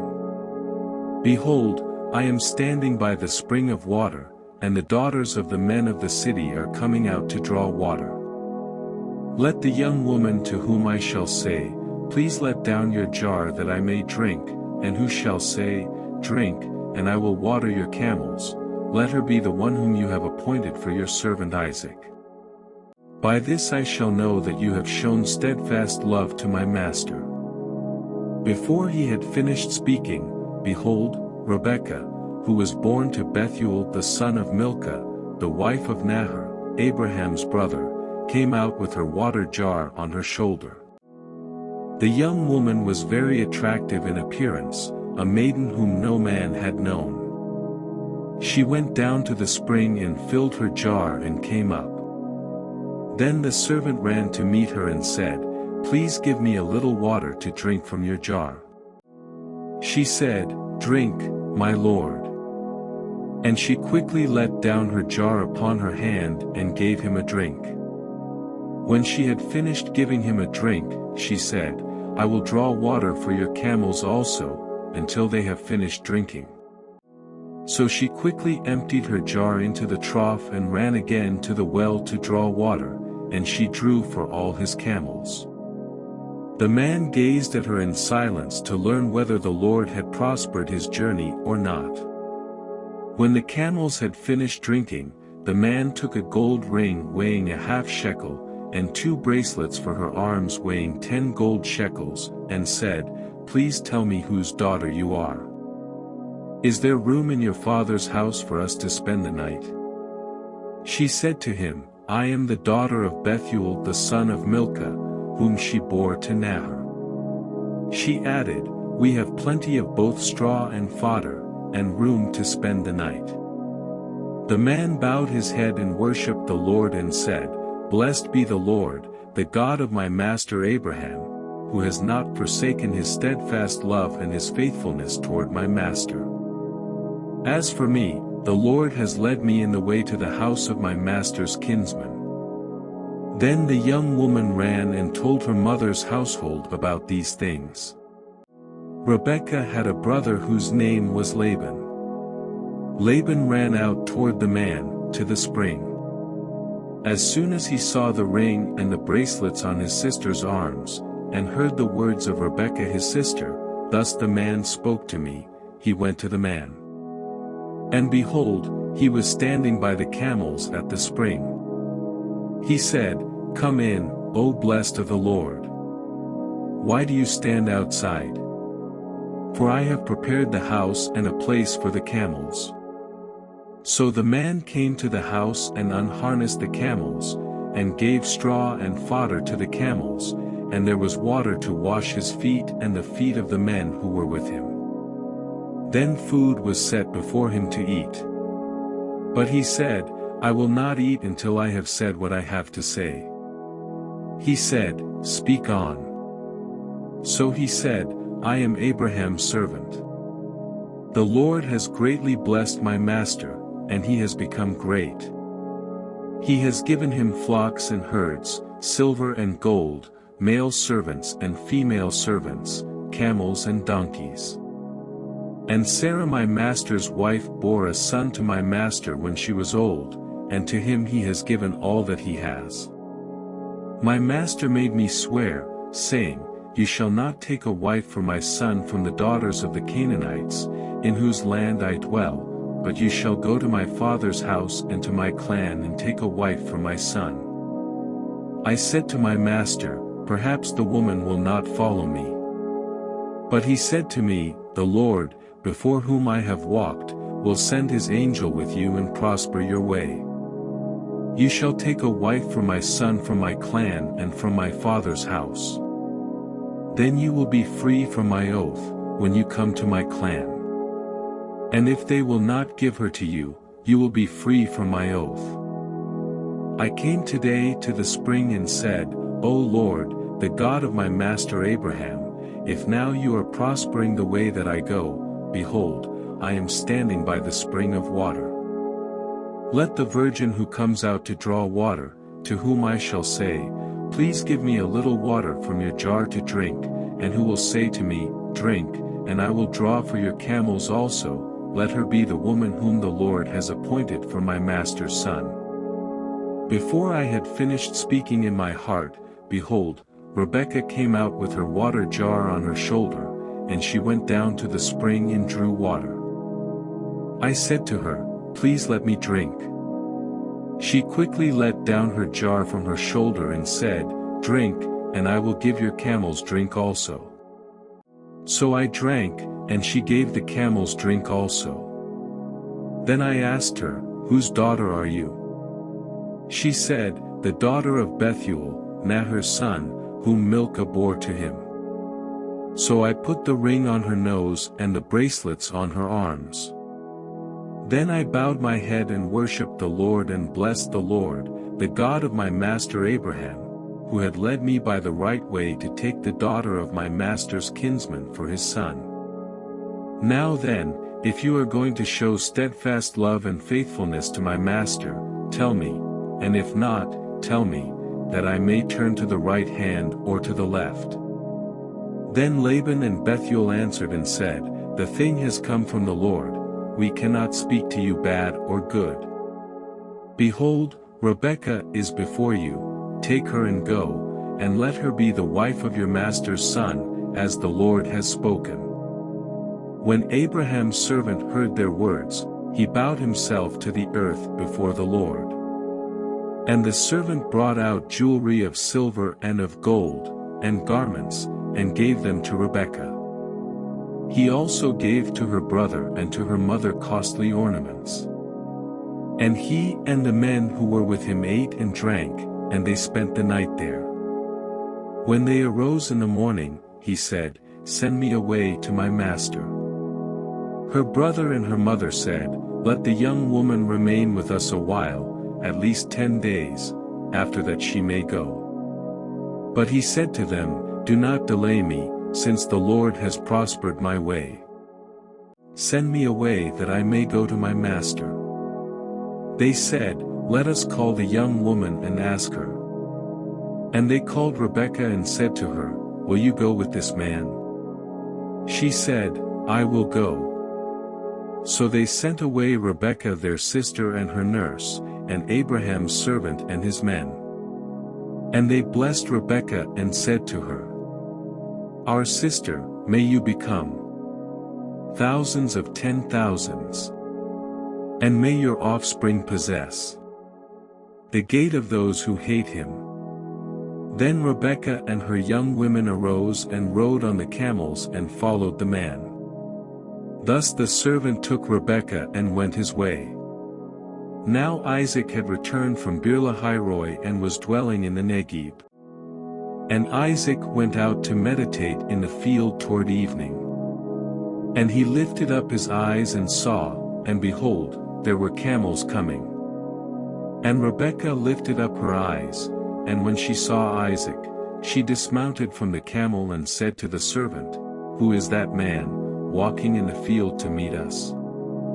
The servant said, "It is my master." So she took her veil and covered herself. And the servant told Isaac all the things that he had done. Then Isaac brought her into the tent of Sarah his mother and took Rebekah, and she became his wife, and he loved her. So Isaac was comforted after his mother's death. Chapter 25. Abraham took another wife, whose name was Keturah. She bore him Zimran, Jokshan, Medan, Midian, Ishbak, and Shua. Jokshan fathered Sheba and Dedan. The sons of Dedan were Ashurim, Letushim, and Lumim. The sons of Midian were Ephah, Epher, Hanok, Abida, and Eldah. All these were the children of Keturah. Abraham gave all he had to Isaac. But to the sons of his concubines Abraham gave gifts, and while he was still living he sent them away from his son Isaac, eastward to the east country. These are the days of the years of Abraham's life, 175 years. Abraham breathed his last and died in a good old age, an old man and full of years, and was gathered to his people. Isaac and Ishmael his sons buried him in the cave of Machpelah, in the field of Ephron the son of Zohar the Hittite, east of Mamre, the field that Abraham purchased from the Hittites. There Abraham was buried, with Sarah his wife. After the death of Abraham, God blessed Isaac his son. And Isaac settled at Beer-lahai-roi. These are the generations of Ishmael, Abraham's son, whom Hagar the Egyptian, Sarah's servant, bore to Abraham. These are the names of the sons of Ishmael, named in the order of their birth: Nebaioth, the firstborn of Ishmael, and Kedar, Adbeel, Mibsam, Mishma, Dumah, Massa, Hadad, Tema, Jetur, Naphish, and Kedemah. These are the sons of Ishmael and these are their names, by their villages and by their encampments, 12 princes according to their tribes. These are the years of the life of Ishmael, 137 years. He breathed his last and died, and was gathered to his people. They settled from Havilah to Shur, which is opposite Egypt in the direction of Assyria. He settled over against all his kinsmen. These are the generations of Isaac, Abraham's son. Abraham fathered Isaac, and Isaac was 40 years old when he took Rebekah, the daughter of Bethuel the Aramean of Paddan Aram, the sister of Laban the Aramean, to be his wife. And Isaac prayed to the Lord for his wife, because she was barren. And the Lord granted his prayer, and Rebekah his wife conceived. The children struggled together within her, and she said, "If it is thus, why is this happening to me?" So she went to inquire of the Lord. And the Lord said to her, "Two nations are in your womb, and two peoples from within you shall be divided. The one shall be stronger than the other. The older shall serve the younger." When her days to give birth were completed, behold, there were twins in her womb. The first came out red, all his body like a hairy cloak, so they called his name Esau. Afterward his brother came out with his hand holding Esau's heel, so his name was called Jacob. Isaac was 60 years old when she bore them. When the boys grew up, Esau was a skillful hunter, a man of the field, while Jacob was a quiet man, dwelling in tents. Isaac loved Esau because he ate of his game, but Rebekah loved Jacob. Once when Jacob was cooking stew, Esau came in from the field, and he was exhausted. And Esau said to Jacob, "Let me eat some of that red stew, for I am exhausted." Therefore his name was called Edom. Jacob said, "Sell me your birthright now." Esau said, "I am about to die, of what use is a birthright to me?" Jacob said, "Swear to me now." So he swore to him and sold his birthright to Jacob. Then Jacob gave Esau bread and lentil stew, and he ate and drank and rose and went his way. Thus Esau despised his birthright. Chapter 26. Now there was a famine in the land, besides the former famine that was in the days of Abraham. And Isaac went to Gerar to Abimelech king of the Philistines. And the Lord appeared to him and said, "Do not go down to Egypt, dwell in the land of which I shall tell you. Sojourn in this land, and I will be with you and will bless you, for to you and to your offspring I will give all these lands, and I will establish the oath that I swore to Abraham your father. I will multiply your offspring as the stars of heaven and will give to your offspring all these lands. And in your offspring all the nations of the earth shall be blessed, because Abraham obeyed my voice and kept my charge, my commandments, my statutes, and my laws." So Isaac settled in Gerar. When the men of the place asked him about his wife, he said, "She is my sister," for he feared to say, "My wife," thinking, lest the men of the place should kill me because of Rebekah, because she was attractive in appearance. When he had been there a long time, Abimelech king of the Philistines looked out of a window and saw Isaac laughing with Rebekah his wife. So Abimelech called Isaac and said, "Behold, she is your wife. How then could you say, 'She is my sister'?" Isaac said to him, "Because I thought, lest I die because of her." Abimelech said, "What is this you have done to us? One of the people might easily have lain with your wife, and you would have brought guilt upon us." So Abimelech warned all the people, saying, "Whoever touches this man or his wife shall surely be put to death." And Isaac sowed in that land and reaped in the same year 100-fold. The Lord blessed him, and the man became rich, and gained more and more until he became very wealthy. He had possessions of flocks and herds and many servants, so that the Philistines envied him. Now the Philistines had stopped and filled with earth all the wells that his father's servants had dug in the days of Abraham his father. And Abimelech said to Isaac, "Go away from us, for you are much mightier than we." So Isaac departed from there and encamped in the valley of Gerar and settled there. And Isaac dug again the wells of water that had been dug in the days of Abraham his father, which the Philistines had stopped after the death of Abraham. And he gave them the names that his father had given them. But when Isaac's servants dug in the valley and found there a well of spring water, the herdsmen of Gerar quarreled with Isaac's herdsmen, saying, "The water is ours." So he called the name of the well Ezek, because they contended with him. Then they dug another well, and they quarreled over that also, so he called its name Sitnah. And he moved from there and dug another well, and they did not quarrel over it. So he called its name Rehoboth, saying, For now the Lord has made room for us, and we shall be fruitful in the land. From there he went up to Beersheba. And the Lord appeared to him the same night and said, I am the God of Abraham your father. Fear not, for I am with you and will bless you and multiply your offspring for my servant Abraham's sake. So he built an altar there and called upon the name of the Lord and pitched his tent there. And there Isaac's servants dug a well.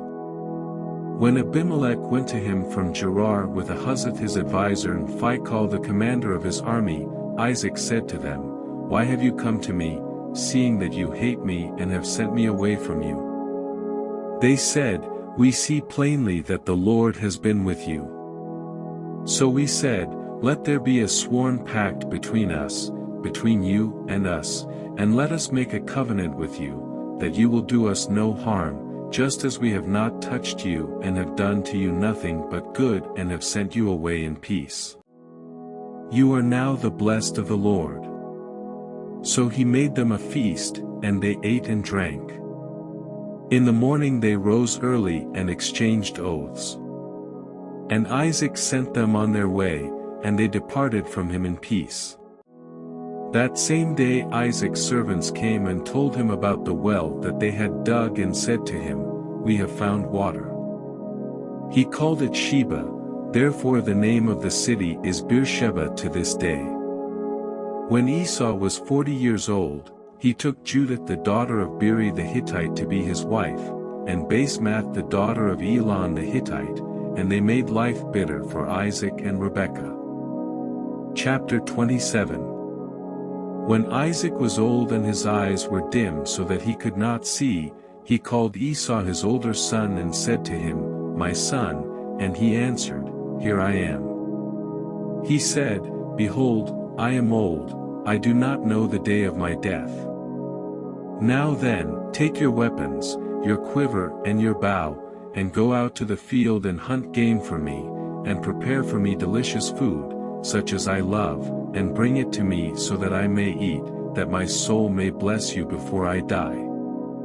Now Rebekah was listening when Isaac spoke to his son Esau. So when Esau went to the field to hunt for game and bring it, Rebekah said to her son Jacob, I heard your father speak to your brother Esau, Bring me game and prepare for me delicious food, that I may eat it and bless you before the Lord before I die. Now therefore, my son, obey my voice as I command you. Go to the flock and bring me 2 good young goats, so that I may prepare from them delicious food for your father, such as he loves. And you shall bring it to your father to eat, so that he may bless you before he dies. But Jacob said to Rebekah his mother, Behold, my brother Esau is a hairy man, and I am a smooth man. Perhaps my father will feel me, and I shall seem to be mocking him and bring a curse upon myself and not a blessing. His mother said to him, Let your curse be on me, my son, only obey my voice, and go, bring them to me. So he went and took them and brought them to his mother, and his mother prepared delicious food, such as his father loved. Then Rebekah took the best garments of Esau her older son, which were with her in the house, and put them on Jacob her younger son. And the skins of the young goats she put on his hands and on the smooth part of his neck. And she put the delicious food and the bread, which she had prepared, into the hand of her son Jacob. So he went in to his father and said, My father. And he said, Here I am. Who are you, my son? Jacob said to his father, I am Esau your firstborn. I have done as you told me, now sit up and eat of my game, that your soul may bless me.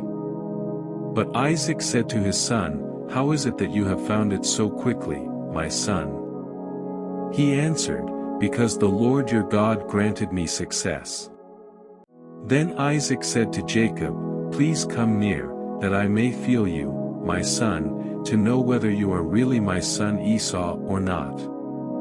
So Jacob went near to Isaac his father, who felt him and said, "The voice is Jacob's voice, but the hands are the hands of Esau." And he did not recognize him, because his hands were hairy like his brother Esau's hands. So he blessed him. He said, "Are you really my son Esau?"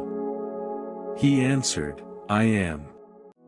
Then he said, "Bring it near to me, that I may eat of my son's game and bless you." So he brought it near to him, and he ate, and he brought him wine, and he drank. Then his father Isaac said to him, "Come near and kiss me, my son." So he came near and kissed him. And Isaac smelled the smell of his garments and blessed him and said, "See, the smell of my son is as the smell of a field that the Lord has blessed. May God give you of the dew of heaven, and of the fatness of the earth, and plenty of grain and wine. Let peoples serve you, and nations bow down to you. Be Lord over your brothers, and may your mother's sons bow down to you. Cursed be everyone who curses you, and blessed be everyone who blesses you."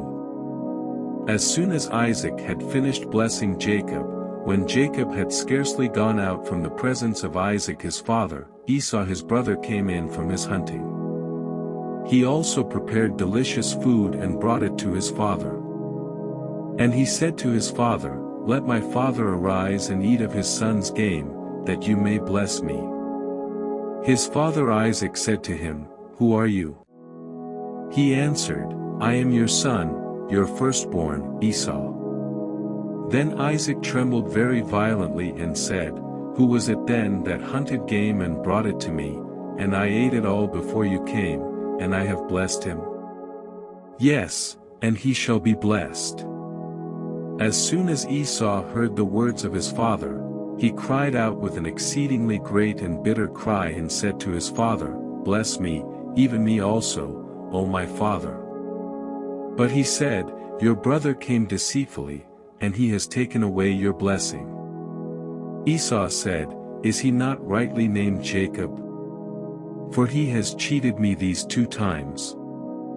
He took away my birthright, and behold, now he has taken away my blessing." Then he said, "Have you not reserved a blessing for me?" Isaac answered and said to Esau, "Behold, I have made him lord over you, and all his brothers I have given to him for servants, and with grain and wine I have sustained him. What then can I do for you, my son?" Esau said to his father, "Have you but one blessing, my father? Bless me, even me also, O my father." And Esau lifted up his voice and wept. Then Isaac his father answered and said to him, "Behold, away from the fatness of the earth shall your dwelling be, and away from the dew of heaven on high. By your sword you shall live, and you shall serve your brother. But when you grow restless, you shall break his yoke from your neck." Now Esau hated Jacob because of the blessing with which his father had blessed him, and Esau said to himself, "The days of mourning for my father are approaching, then I will kill my brother Jacob." But the words of Esau her older son were told to Rebekah. So she sent and called Jacob her younger son and said to him, "Behold, your brother Esau comforts himself about you by planning to kill you. Now therefore, my son, obey my voice. Arise, flee to Laban my brother in Haran and stay with him a while, until your brother's fury turns away, until your brother's anger turns away from you, and he forgets what you have done to him. Then I will send and bring you from there. Why should I be bereft of you both in one day?" Then Rebekah said to Isaac, "I loathe my life because of the Hittite women. If Jacob marries one of the Hittite women like these, one of the women of the land, what good will my life be to me? Chapter 28. Then Isaac called Jacob and blessed him and directed him, "You must not take a wife from the Canaanite women. Arise, go to Paddan Aram to the house of Bethuel your mother's father, and take as your wife from there one of the daughters of Laban your mother's brother. God Almighty bless you and make you fruitful and multiply you, that you may become a company of peoples. May He give the blessing of Abraham to you and to your offspring with you, that you may take possession of the land of your sojournings that God gave to Abraham." Thus Isaac sent Jacob away. And he went to Paddan Aram, to Laban, the son of Bethuel the Aramean, the brother of Rebekah, Jacob's and Esau's mother.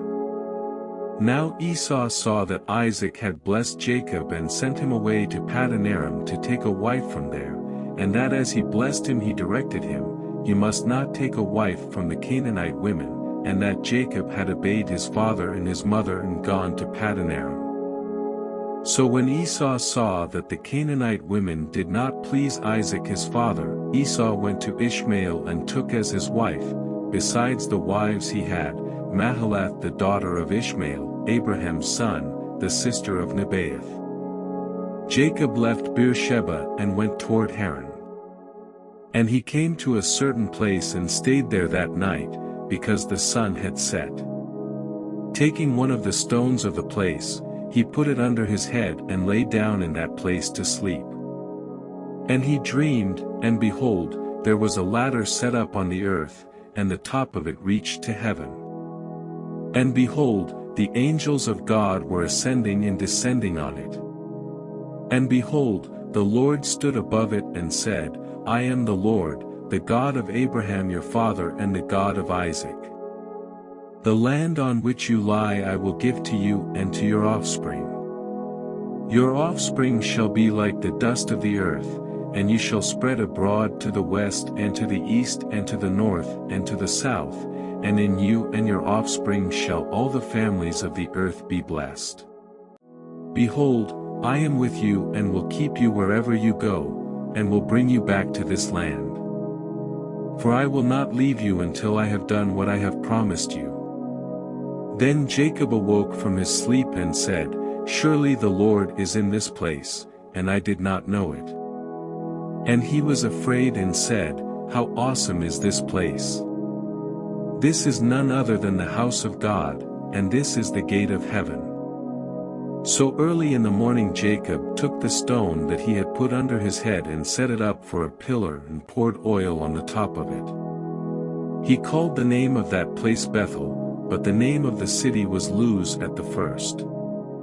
Then Jacob made a vow, saying, "If God will be with me and will keep me in this way that I go, and will give me bread to eat and clothing to wear, so that I come again to my father's house in peace, then the Lord shall be my God, and this stone, which I have set up for a pillar, shall be God's house.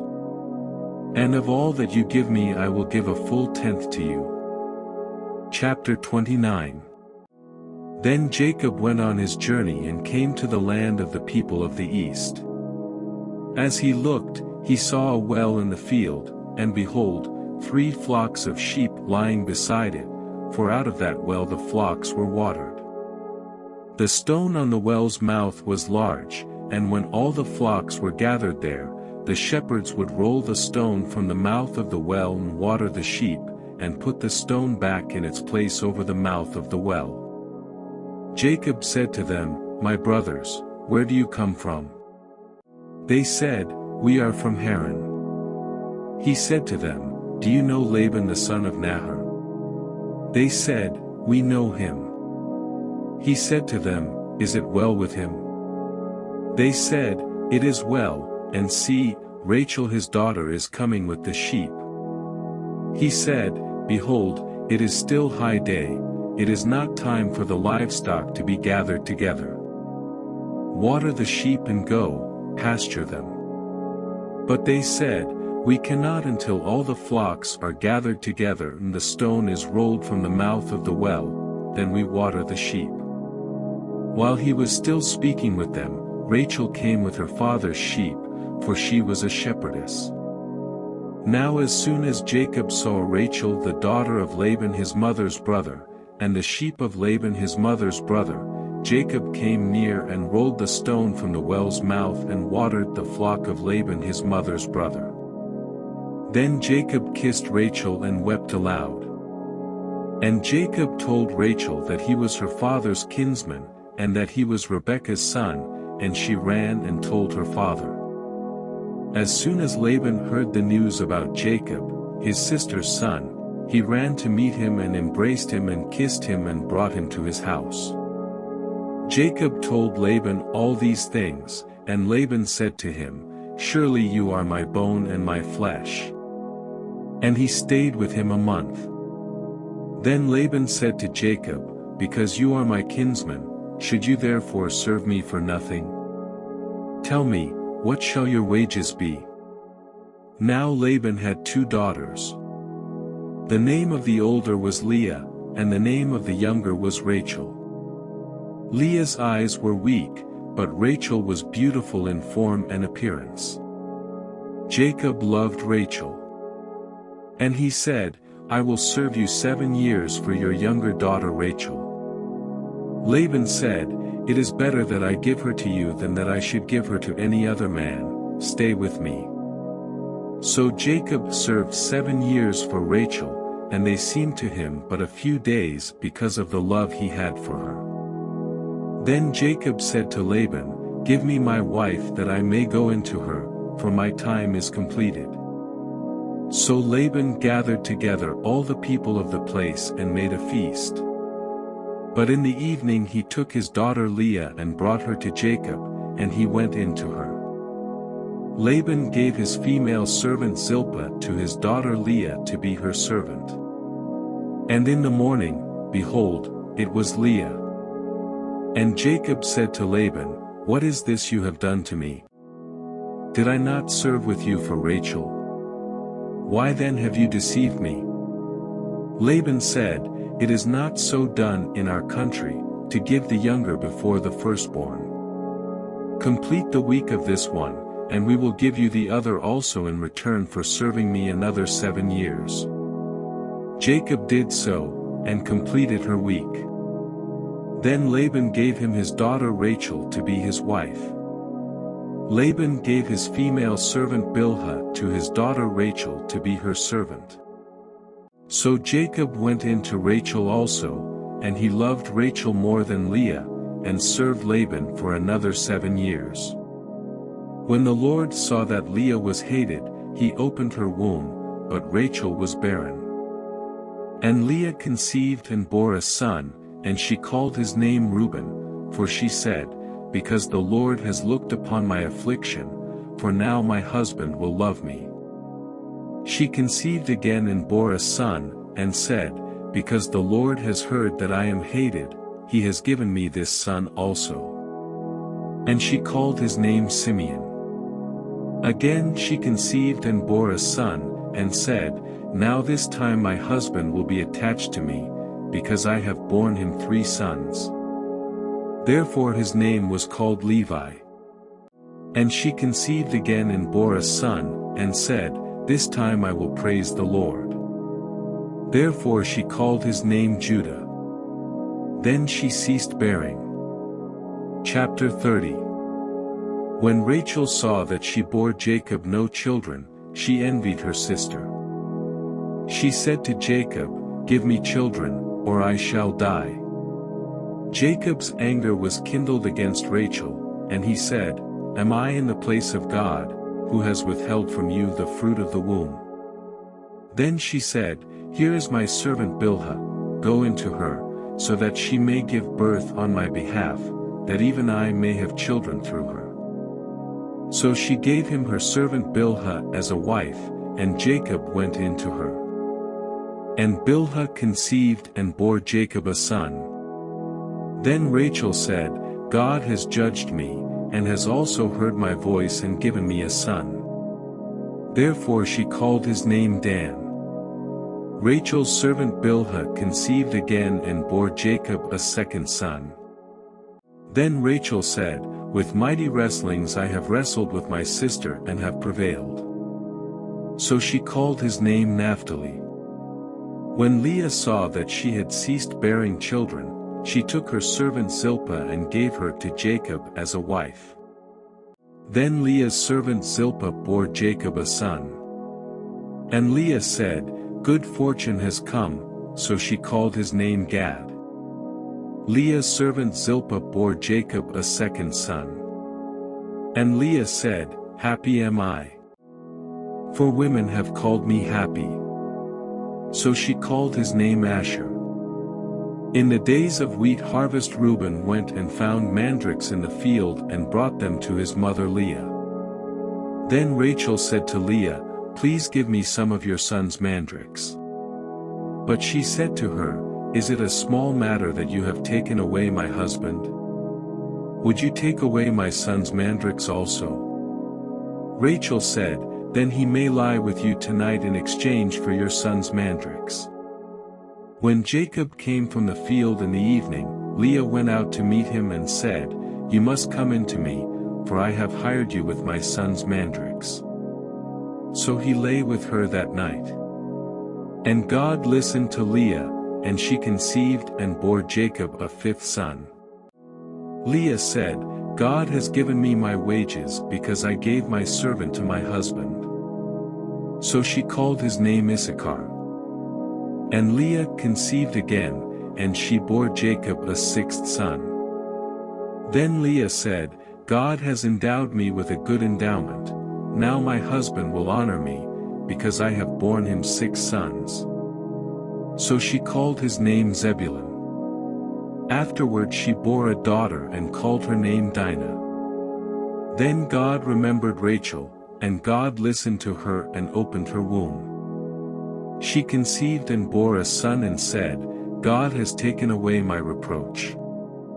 And she called his name Joseph, saying, "May the Lord add to me another son."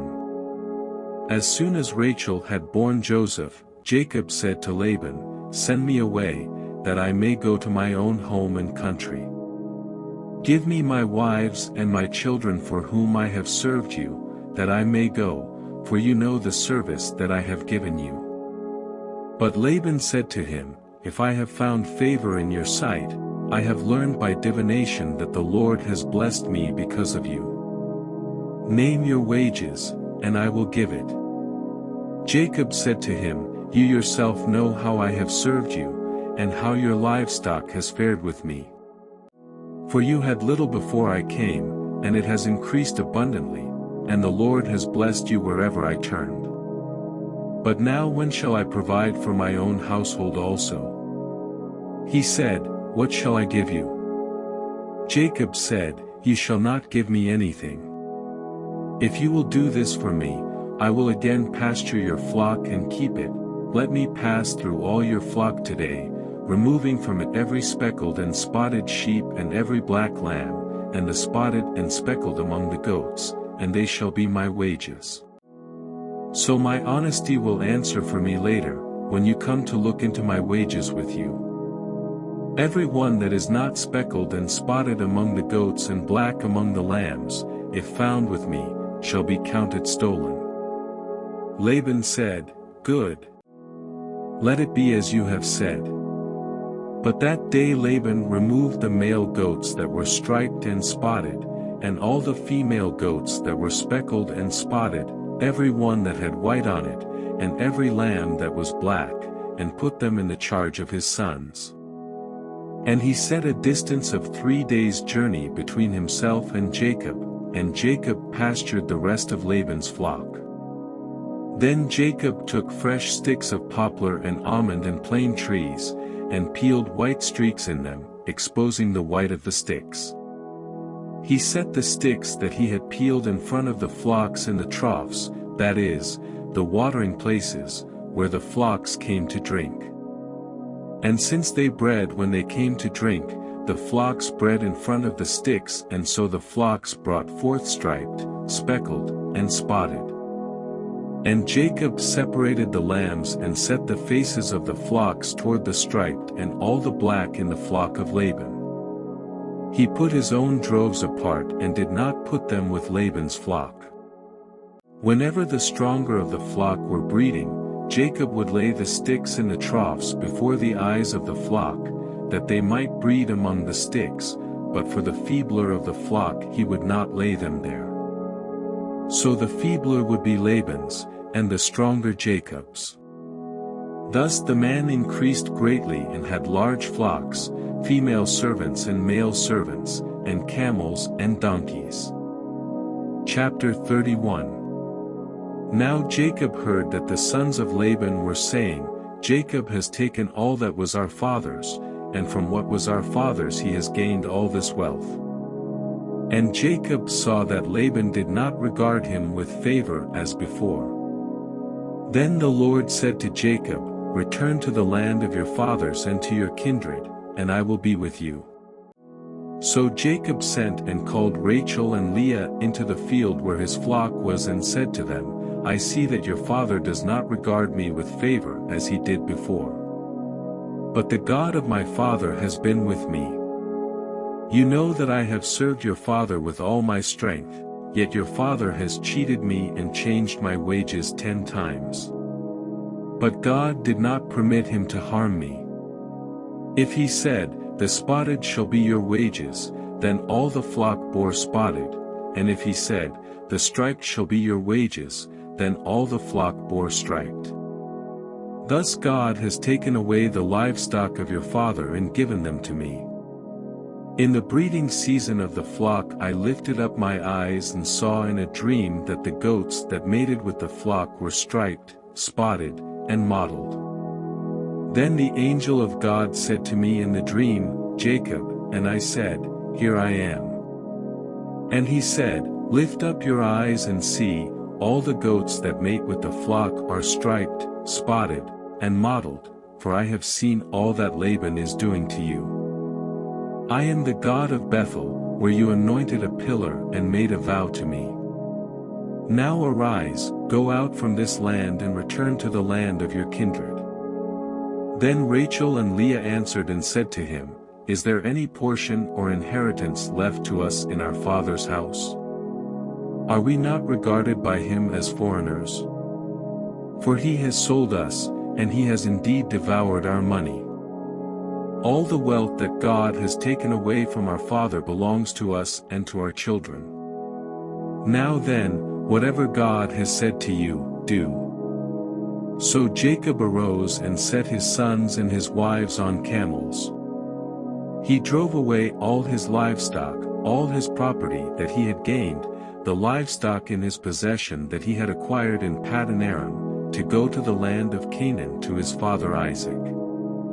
Laban had gone to shear his sheep, and Rachel stole her father's household gods. And Jacob tricked Laban the Aramean, by not telling him that he intended to flee. He fled with all that he had and arose and crossed the Euphrates, and set his face toward the hill country of Gilead. When it was told Laban on the 3rd day that Jacob had fled, he took his kinsman with him and pursued him for 7 days and followed close after him into the hill country of Gilead. But God came to Laban the Aramean in a dream by night and said to him, Be careful not to say anything to Jacob, either good or bad. And Laban overtook Jacob. Now Jacob had pitched his tent in the hill country, and Laban with his kinsmen pitched tents in the hill country of Gilead. And Laban said to Jacob, What have you done, that you have tricked me and driven away my daughters like captives of the sword? Why did you flee secretly and trick me, and did not tell me, so that I might have sent you away with mirth and songs, with tambourine and lyre? And why did you not permit me to kiss my sons and my daughters farewell? Now you have done foolishly. It is in my power to do you harm. But the God of your father spoke to me last night, saying, Be careful not to say anything to Jacob, either good or bad. And now you have gone away because you longed greatly for your father's house, but why did you steal my gods? Jacob answered and said to Laban, Because I was afraid, for I thought that you would take your daughters from me by force. Anyone with whom you find your gods shall not live. In the presence of our kinsmen point out what I have that is yours, and take it." Now Jacob did not know that Rachel had stolen them. So Laban went into Jacob's tent and into Leah's tent and into the tent of the 2 female servants, but he did not find them.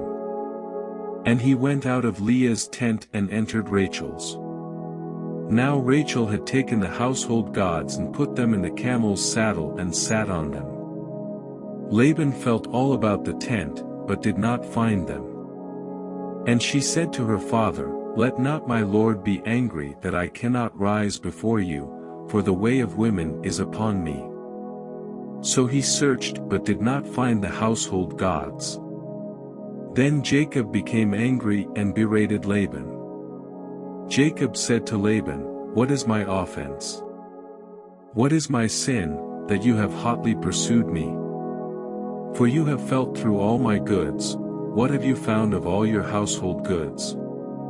Set it here before my kinsmen and your kinsmen, that they may decide between us two. These 20 years I have been with you. Your ewes and your female goats have not miscarried, and I have not eaten the rams of your flocks. What was torn by wild beasts I did not bring to you. I bore the loss of it myself. From my hand you required it, whether stolen by day or stolen by night. There I was, by day the heat consumed me, and the cold by night, and my sleep fled from my eyes. These 20 years I have been in your house. I served you 14 years for your 2 daughters, and 6 years for your flock, and you have changed my wages 10 times. If the God of my father, the God of Abraham and the fear of Isaac, had not been on my side, surely now you would have sent me away empty-handed. God saw my affliction and the labor of my hands and rebuked you last night." Then Laban answered and said to Jacob, "The daughters are my daughters, the children are my children, the flocks are my flocks, and all that you see is mine.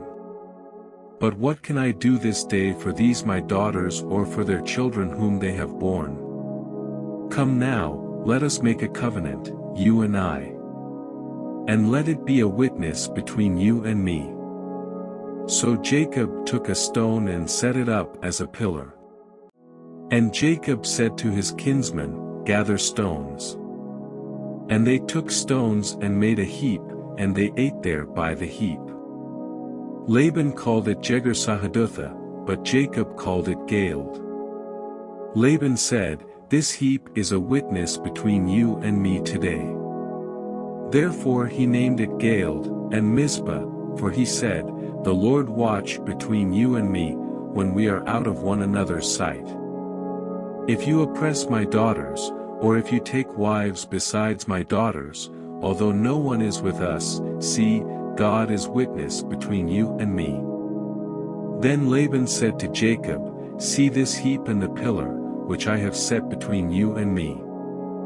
This heap is a witness, and the pillar is a witness, that I will not pass over this heap to you, and you will not pass over this heap and this pillar to me, to do harm. The God of Abraham and the God of Nahor, the God of their father, judge between us." So Jacob swore by the fear of his father Isaac, and Jacob offered a sacrifice in the hill country and called his kinsmen to eat bread. They ate bread and spent the night in the hill country. Early in the morning Laban arose and kissed his grandchildren and his daughters and blessed them. Then Laban departed and returned home. Chapter 32. Jacob went on his way, and the angels of God met him. And when Jacob saw them he said, "This is God's camp." So he called the name of that place Mahanaim. And Jacob sent messengers before him to Esau his brother in the land of Seir, the country of Edom, instructing them, "Thus you shall say to my lord Esau, Thus says your servant Jacob, I have sojourned with Laban and stayed until now. I have oxen, donkeys, flocks, male servants, and female servants. I have sent to tell my Lord, in order that I may find favor in your sight." And the messengers returned to Jacob, saying, "We came to your brother Esau, and he is coming to meet you, and there are 400 men with him." Then Jacob was greatly afraid and distressed. He divided the people who were with him, and the flocks and herds and camels, into 2 camps, thinking, "If Esau comes to the one camp and attacks it, then the camp that is left will escape." And Jacob said, "O God of my father Abraham and God of my father Isaac, O Lord, who said to me, 'Return to your country and to your kindred, that I may do you good,' I am not worthy of the least of all the deeds of steadfast love and all the faithfulness that you have shown to your servant, for with only my staff I crossed this Jordan, and now I have become 2 camps. Please deliver me from the hand of my brother, from the hand of Esau, for I fear him, that he may come and attack me, the mothers with the children. But you said, 'I will surely do you good, and make your offspring as the sand of the sea, which cannot be numbered for multitude.'" So he stayed there that night, and from what he had with him he took a present for his brother Esau, 200 female goats and 20 male goats, 200 ewes and 20 rams, 30 milking camels and their calves, 40 cows and 10 bulls, 20 female donkeys and 10 male donkeys. These he handed over to his servants, every drove by itself, and said to his servants, "Pass on ahead of me and put a space between drove and drove." He instructed the first, "When Esau my brother meets you and asks you, 'To whom do you belong? Where are you going? And whose are these ahead of you?' then you shall say, 'They belong to your servant Jacob. They are a present sent to my lord Esau. And moreover, he is behind us." He likewise instructed the second and the third and all who followed the droves, "You shall say the same thing to Esau when you find him, and you shall say, 'Moreover, your servant Jacob is behind us.' For he thought, 'I may appease him with the present that goes ahead of me, and afterward I shall see his face. Perhaps he will accept me.' So the present passed on ahead of him, and he himself stayed that night in the camp. The same night he arose and took his 2 wives, his 2 female servants, and his 11 children, and crossed the ford of the Jabbok. He took them and sent them across the stream, and everything else that he had. And Jacob was left alone. And a man wrestled with him until the breaking of the day. When the man saw that he did not prevail against Jacob, he touched his hip socket, and Jacob's hip was put out of joint as he wrestled with him. Then he said, "Let me go, for the day has broken." But Jacob said, "I will not let you go unless you bless me." And he said to him, "What is your name?" And he said, "Jacob." Then he said, "Your name shall no longer be called Jacob, but Israel, for you have striven with God and with men, and have prevailed." Then Jacob asked him, "Please tell me your name." But he said, "Why is it that you ask my name?" And there he blessed him. So Jacob called the name of the place Peniel, saying, "For I have seen God face to face, and yet my life has been delivered." The sun rose upon him as he passed Peniel, limping because of his hip. Therefore to this day the people of Israel do not eat the sinew of the thigh that is on the hip socket, because he touched the socket of Jacob's hip on the sinew of the thigh. Chapter 33. And Jacob lifted up his eyes and looked, and behold, Esau was coming, and 400 men with him. So he divided the children among Leah and Rachel and the 2 female servants. And he put the servants with their children in front, then Leah with her children, and Rachel and Joseph last of all. He himself went on before them, bowing himself to the ground 7 times, until he came near to his brother. But Esau ran to meet him and embraced him and fell on his neck and kissed him, and they wept. And when Esau lifted up his eyes and saw the women and children, he said, "Who are these with you?" Jacob said, "The children whom God has graciously given your servant." Then the servants drew near, they and their children, and bowed down. Leah likewise and her children drew near and bowed down. And last Joseph and Rachel drew near, and they bowed down. Esau said, "What do you mean by all this company that I met?" Jacob answered, "To find favor in the sight of my Lord."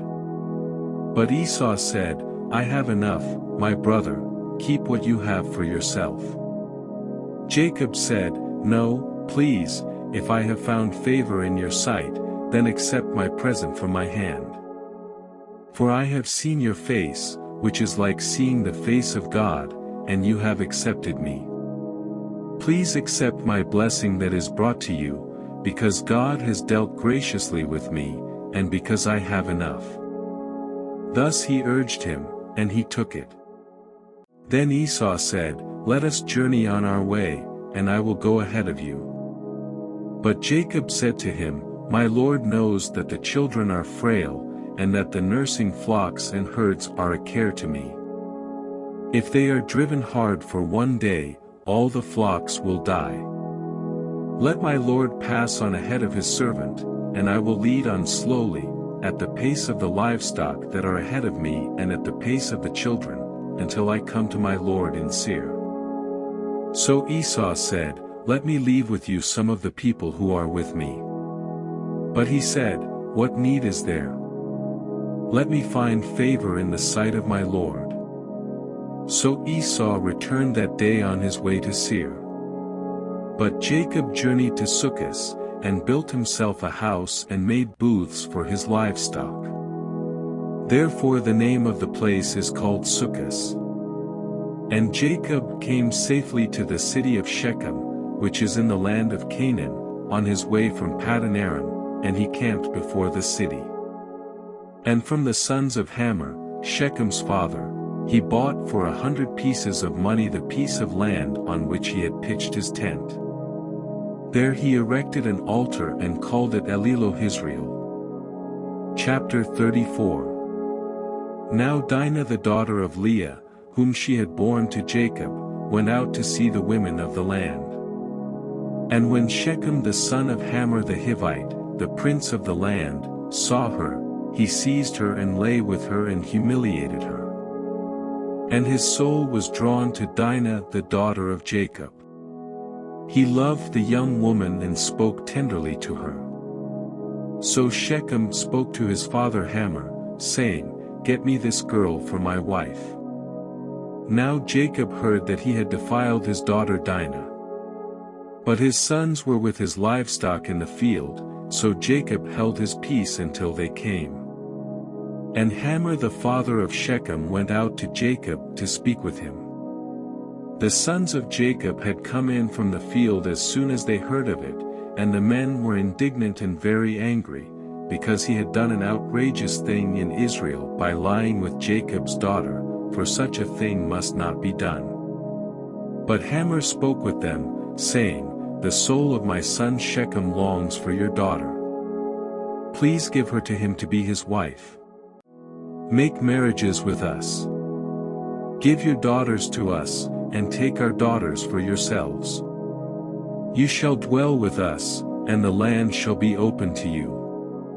Dwell and trade in it, and get property in it." Shechem also said to her father and to her brothers, "Let me find favor in your eyes, and whatever you say to me I will give. Ask me for as great a bride price and gift as you will, and I will give whatever you say to me. Only give me the young woman to be my wife." The sons of Jacob answered Shechem and his father Hamor deceitfully, because he had defiled their sister Dinah. They said to them, "We cannot do this thing, to give our sister to one who is uncircumcised, for that would be a disgrace to us. Only on this condition will we agree with you, that you will become as we are by every male among you being circumcised. Then we will give our daughters to you, and we will take your daughters to ourselves, and we will dwell with you and become one people. But if you will not listen to us and be circumcised, then we will take our daughter, and we will be gone." Their words pleased Hamor and Hamor's son Shechem. And the young man did not delay to do the thing, because he delighted in Jacob's daughter. Now he was the most honored of all his father's house. So Hamor and his son Shechem came to the gate of their city and spoke to the men of their city, saying, "These men are at peace with us, let them dwell in the land and trade in it, for behold, the land is large enough for them. Let us take their daughters as wives, and let us give them our daughters. Only on this condition will the men agree to dwell with us to become one people, when every male among us is circumcised as they are circumcised. Will not their livestock, their property, and all their beasts be ours? Only let us agree with them, and they will dwell with us." And all who went out of the gate of his city listened to Hamor and his son Shechem, and every male was circumcised, all who went out of the gate of his city. On the third day, when they were sore, two of the sons of Jacob, Simeon and Levi, Dinah's brothers, took their swords and came against the city while it felt secure and killed all the males.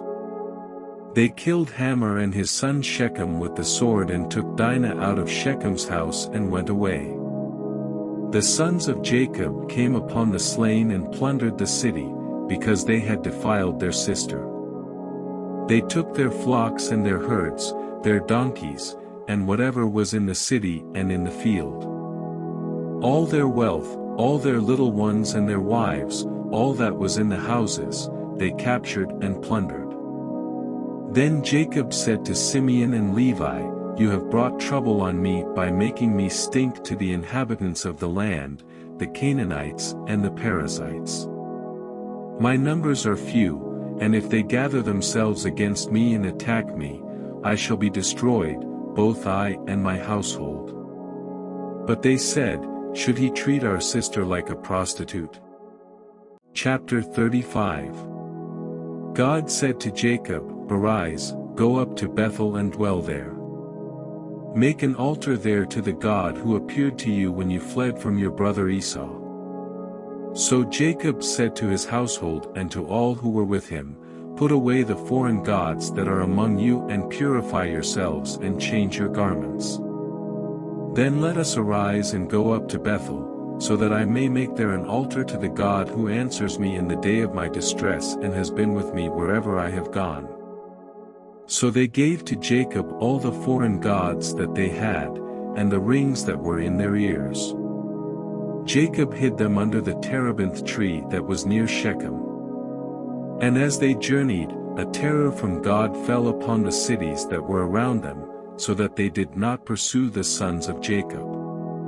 And Jacob came to Luz, that is, Bethel, which is in the land of Canaan, he and all the people who were with him, and there he built an altar and called the place El Bethel, because their God had revealed himself to him when he fled from his brother. And Deborah, Rebekah's nurse, died, and she was buried under an oak below Bethel. So he called its name Allon-Bacuth. God appeared to Jacob again, when he came from Paddan Aram, and blessed him. And God said to him, "Your name is Jacob, no longer shall your name be called Jacob, but Israel shall be your name." So he called his name Israel. And God said to him, "I am God Almighty, be fruitful and multiply. A nation and a company of nations shall come from you, and kings shall come from your own body. The land that I gave to Abraham and Isaac I will give to you, and I will give the land to your offspring after you." Then God went up from him in the place where he had spoken with him. And Jacob set up a pillar in the place where he had spoken with him, a pillar of stone. He poured out a drink offering on it and poured oil on it. So Jacob called the name of the place where God had spoken with him Bethel. Then they journeyed from Bethel. When they were still some distance from Ephrath, Rachel went into labor, and she had hard labor. And when her labor was at its hardest, the midwife said to her, "Do not fear, for you have another son." And as her soul was departing, for she was dying, she called his name Benoni, but his father called him Benjamin. So Rachel died, and she was buried on the way to Ephrath, that is, Bethlehem, and Jacob set up a pillar over her tomb. It is the pillar of Rachel's tomb, which is there to this day. Israel journeyed on and pitched his tent beyond the tower of Eder. While Israel lived in that land, Reuben went and lay with Bilhah his father's concubine. And Israel heard of it. Now the sons of Jacob were 12. The sons of Leah, Reuben, Jacob's firstborn, Simeon, Levi, Judah, Issachar, and Zebulun. The sons of Rachel, Joseph and Benjamin. The sons of Bilhah, Rachel's servant, Dan and Naphtali. The sons of Zilpah, Leah's servant, Gad and Asher. These were the sons of Jacob who were born to him in Paddan Aram. And Jacob came to his father Isaac at Mamre, or Kiriath-arba, that is, Hebron, where Abraham and Isaac had sojourned. Now the days of Isaac were 180 years. And Isaac breathed his last, and he died and was gathered to his people, old and full of days. And his sons Esau and Jacob buried him. Chapter 36. These are the generations of Esau, that is, Edom. Esau took his wives from the Canaanites, Adah the daughter of Elon the Hittite, Oholibamah the daughter of Anna the daughter of Zibeon the Hivite, and Basemath, Ishmael's daughter, the sister of Nebaioth. And Adah bore to Esau, Eliphaz, Basemath bore Ruel, and Oholibamah bore Jush, Jalem, and Korah. These are the sons of Esau who were born to him in the land of Canaan. Then Esau took his wives, his sons, his daughters, and all the members of his household, his livestock, all his beasts, and all his property that he had acquired in the land of Canaan. He went into a land away from his brother Jacob. For their possessions were too great for them to dwell together. The land of their sojournings could not support them because of their livestock. So Esau settled in the hill country of Seir. Esau is Edom. These are the generations of Esau the father of the Edomites in the hill country of Seir. These are the names of Esau's sons, Eliphaz the son of Adah the wife of Esau, Ruel the son of Basemath the wife of Esau. The sons of Eliphaz were Taman, Omar, Zepho, Gatam, and Kenaz. Timnah was a concubine of Eliphaz, Esau's son. She bore Amalek to Eliphaz. These are the sons of Adah, Esau's wife. These are the sons of Ruel, Nahath, Zerah, Shammah, and Mizah. These are the sons of Basemath, Esau's wife. These are the sons of Oholibamah the daughter of Anna the daughter of Zibeon, Esau's wife. She bore to Esau Jush, Jalem, and Korah. These are the chiefs of the sons of Esau. The sons of Eliphaz the firstborn of Esau, the chiefs Taman, Omar, Zepho, Kenaz, Korah, Gatam, and Amalek. These are the chiefs of Eliphaz in the land of Edom. These are the sons of Adah. These are the sons of Ruel, Esau's son, the chiefs Nahath, Zerah, Shammah, and Mizah. These are the chiefs of Ruel in the land of Edom. These are the sons of Basemath, Esau's wife. These are the sons of Oholibamah, Esau's wife, the chiefs Jush, Jalem, and Korah. These are the chiefs born of Oholibamah the daughter of Anna, Esau's wife. These are the sons of Esau, that is, Edom, and these are their chiefs. These are the sons of Seir the Horite, the inhabitants of the land, Lotan, Shobal, Zibeon, Anna, Dishan, Ezer, and Dishan. These are the chiefs of the Horites, the sons of Seir in the land of Edom. The sons of Lotan were Hori and Hemam, and Lotan's sister was Timnah. These are the sons of Shobal, Alvan, Manahath, Ebal, Shepho, and Onam. These are the sons of Zibeon, Aiah and Anna. He is the Anna who found the hot springs in the wilderness, as he pastured the donkeys of Zibeon his father. These are the children of Anna, Dishan and Oholibamah the daughter of Anna. These are the sons of Dishan, Hemdan, Eshban, Ithran, and Cheran. These are the sons of Ezer, Bilhan, Zavan, and Akan. These are the sons of Dishan, Uzi and Aaron. These are the chiefs of the Horites, the chiefs Lotan, Shobal, Zibeon, Anna, Dishan, Ezer, and Dishan. These are the chiefs of the Horites, chief by chief in the land of Seir. These are the kings who reigned in the land of Edom, before any king reigned over the Israelites. Bela the son of Beer reigned in Edom, the name of his city being Dinhabah. Bela died, and Jobab the son of Zerah of Bozrah reigned in his place.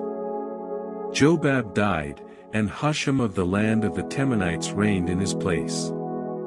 Husham died, and Hadad the son of Bedad, who defeated Midian in the country of Moab, reigned in his place, the name of his city being Avith. Hadad died, and Samlah of Masrekah reigned in his place. Samlah died, and Shaul of Rehoboth on the Euphrates reigned in his place. Shaul died, and Baalhanan the son of Achbor reigned in his place. Baalhanan the son of Achbor died, and Hadar reigned in his place, the name of his city being Pau. His wife's name was Mehetabel, the daughter of Matred, daughter of Mezahab. These are the names of the chiefs of Esau, according to their clans and their dwelling places, by their names, the chiefs Timnah, Alva, Jetheth, Oholibamah, Elah, Pinion, Kenaz, Taman, Mibzar, Magdiel, and Iram. These are the chiefs of Edom, that is, Esau, the father of Edom, according to their dwelling places in the land of their possession. Chapter 37. Jacob lived in the land of his father's sojournings, in the land of Canaan. These are the generations of Jacob. Joseph, being 17 years old, was pasturing the flock with his brothers. He was a boy with the sons of Bilhah and Zilpah, his father's wives. And Joseph brought a bad report of them to their father. Now Israel loved Joseph more than any other of his sons, because he was the son of his old age. And he made him a robe of many colors. But when his brothers saw that their father loved him more than all his brothers, they hated him and could not speak peacefully to him. Now Joseph had a dream, and when he told it to his brothers they hated him even more. He said to them, "Hear this dream that I have dreamed. Behold, we were binding sheaves in the field, and behold, my sheaf arose and stood upright. And behold, your sheaves gathered around it and bowed down to my sheaf." His brothers said to him, "Are you indeed to reign over us? Or are you indeed to rule over us?" So they hated him even more for his dreams and for his words. Then he dreamed another dream and told it to his brothers and said, "Behold, I have dreamed another dream. Behold, the sun, the moon, and 11 stars were bowing down to me." But when he told it to his father and to his brothers, his father rebuked him and said to him, "What is this dream that you have dreamed? Shall I and your mother and your brothers indeed come to bow ourselves to the ground before you?" And his brothers were jealous of him, but his father kept the saying in mind. Now his brothers went to pasture their father's flock near Shechem. And Israel said to Joseph, "Are not your brothers pasturing the flock at Shechem? Come, I will send you to them." And he said to him, "Here I am." So he said to him, "Go now, see if it is well with your brothers and with the flock, and bring me word." So he sent him from the valley of Hebron, and he came to Shechem. And a man found him wandering in the fields. And the man asked him, "What are you seeking?" "I am seeking my brothers," he said. "Tell me, please, where they are pasturing the flock." And the man said, "They have gone away, for I heard them say, 'Let us go to Dothan.'" So Joseph went after his brothers and found them at Dothan. They saw him from afar, and before he came near to them they conspired against him to kill him. They said to one another, "Here comes this dreamer. Come now, let us kill him and throw him into one of the pits. Then we will say that a fierce animal has devoured him, and we will see what will become of his dreams." But when Reuben heard it, he rescued him out of their hands, saying, "Let us not take his life." And Reuben said to them, "Shed no blood, throw him into this pit here in the wilderness, but do not lay a hand on him, that he might rescue him out of their hand to restore him to his father." So when Joseph came to his brothers, they stripped him of his robe, the robe of many colors that he wore. And they took him and threw him into a pit. The pit was empty, there was no water in it. Then they sat down to eat. And looking up they saw a caravan of Ishmaelites coming from Gilead, with their camels bearing gum, balm, and myrrh, on their way to carry it down to Egypt. Then Judah said to his brothers, "What profit is it if we kill our brother and conceal his blood? Come, let us sell him to the Ishmaelites, and let not our hand be upon him, for he is our brother, our own flesh." And his brothers listened to him. Then Midianite traders passed by. And they drew Joseph up and lifted him out of the pit, and sold him to the Ishmaelites for 20 shekels of silver. They took Joseph to Egypt. When Reuben returned to the pit and saw that Joseph was not in the pit, he tore his clothes and returned to his brothers and said, "The boy is gone, and I, where shall I go?" Then they took Joseph's robe and slaughtered a goat and dipped the robe in the blood. And they sent the robe of many colors and brought it to their father and said, "This we have found, please identify whether it is your son's robe or not." And he identified it and said, "It is my son's robe. A fierce animal has devoured him. Joseph is without doubt torn to pieces." Then Jacob tore his garments and put sackcloth on his loins and mourned for his son many days. All his sons and all his daughters rose up to comfort him, but he refused to be comforted and said, "No, I shall go down to Sheol to my son, mourning." Thus his father wept for him. Meanwhile the Midianites had sold him in Egypt to Potiphar, an officer of Pharaoh, the captain of the guard. Chapter 38. It happened at that time that Judah went down from his brothers and turned aside to a certain Adullamite, whose name was Hira. There Judah saw the daughter of a certain Canaanite whose name was Shua. He took her and went in to her, and she conceived and bore a son, and he called his name Er. She conceived again and bore a son, and she called his name Onan. Yet again she bore a son, and she called his name Shelah. Judah was in Chezib when she bore him. And Judah took a wife for Er his firstborn, and her name was Tamar. But Er, Judah's firstborn, was wicked in the sight of the Lord, and the Lord put him to death. Then Judah said to Onan, "Go into your brother's wife and perform the duty of a brother-in-law to her, and raise up offspring for your brother." But Onan knew that the offspring would not be his. So whenever he went into his brother's wife he would waste the semen on the ground, so as not to give offspring to his brother. And what he did was wicked in the sight of the Lord, and he put him to death also. Then Judah said to Tamar his daughter-in-law, "Remain a widow in your father's house, till Shelah my son grows up," for he feared that he would die, like his brothers. So Tamar went and remained in her father's house. In the course of time the wife of Judah, Shua's daughter, died. When Judah was comforted, he went up to Timnah to his sheep-shearers, he and his friend Hira the Adullamite.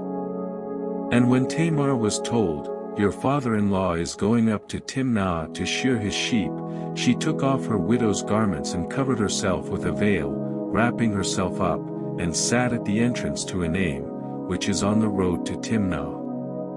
For she saw that Shelah was grown up, and she had not been given to him in marriage. When Judah saw her, he thought she was a prostitute, for she had covered her face. He turned to her at the roadside and said, "Come, let me come in to you," for he did not know that she was his daughter-in-law. She said, "What will you give me, that you may come in to me?" He answered, "I will send you a young goat from the flock."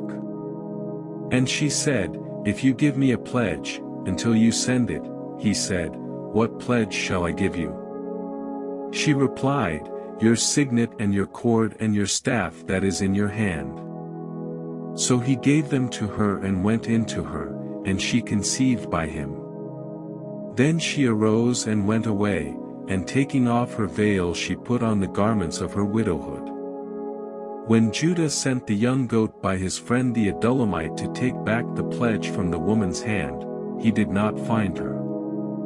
And he asked the men of the place, "Where is the cult prostitute who was at Enaim at the roadside?" And they said, "No cult prostitute has been here." So he returned to Judah and said, "I have not found her." Also, the men of the place said, "No cult prostitute has been here." And Judah replied, "Let her keep the things as her own, or we shall be laughed at. You see, I sent this young goat, and you did not find her." About 3 months later Judah was told, "Tamar your daughter-in-law has been immoral. Moreover, she is pregnant by immorality." And Judah said, "Bring her out, and let her be burned." As she was being brought out, she sent word to her father-in-law, "By the man to whom these belong, I am pregnant." And she said, "Please identify whose these are, the signet and the cord and the staff." Then Judah identified them and said, "She is more righteous than I, since I did not give her to my son Shelah." And he did not know her again. When the time of her labor came, there were twins in her womb. And when she was in labor, one put out a hand, and the midwife took and tied a scarlet thread on his hand, saying, "This one came out first." But as he drew back his hand, behold, his brother came out. And she said, "What a breach you have made for yourself." Therefore his name was called Perez. Afterward his brother came out with the scarlet thread on his hand, and his name was called Zerah. Chapter 39. Now Joseph had been brought down to Egypt, and Potiphar, an officer of Pharaoh, the captain of the guard, an Egyptian, had bought him from the Ishmaelites who had brought him down there. The Lord was with Joseph, and he became a successful man, and he was in the house of his Egyptian master. His master saw that the Lord was with him and that the Lord caused all that he did to succeed in his hands. So Joseph found favor in his sight and attended him, and he made him overseer of his house and put him in charge of all that he had. From the time that he made him overseer in his house and over all that he had, the Lord blessed the Egyptian's house for Joseph's sake. The blessing of the Lord was on all that he had, in house and field. So he left all that he had in Joseph's charge, and because of him he had no concern about anything but the food he ate. Now Joseph was handsome in form and appearance. And after a time his master's wife cast her eyes on Joseph and said, "Lie with me."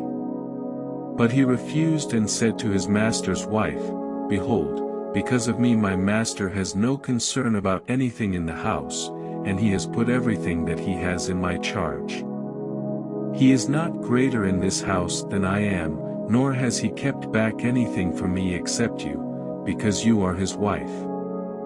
How then can I do this great wickedness and sin against God?" And as she spoke to Joseph day after day, he would not listen to her, to lie beside her or to be with her.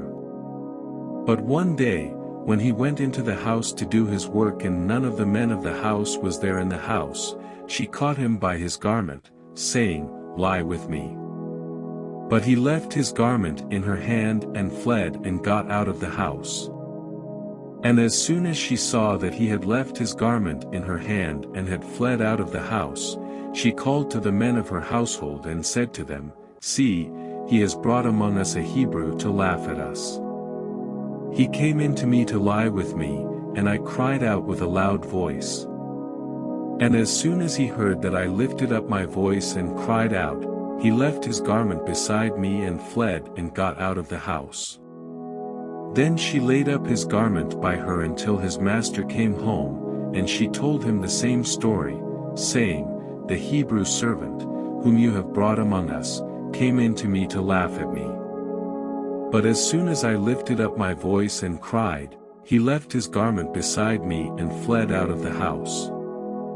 As soon as his master heard the words that his wife spoke to him, "This is the way your servant treated me," his anger was kindled.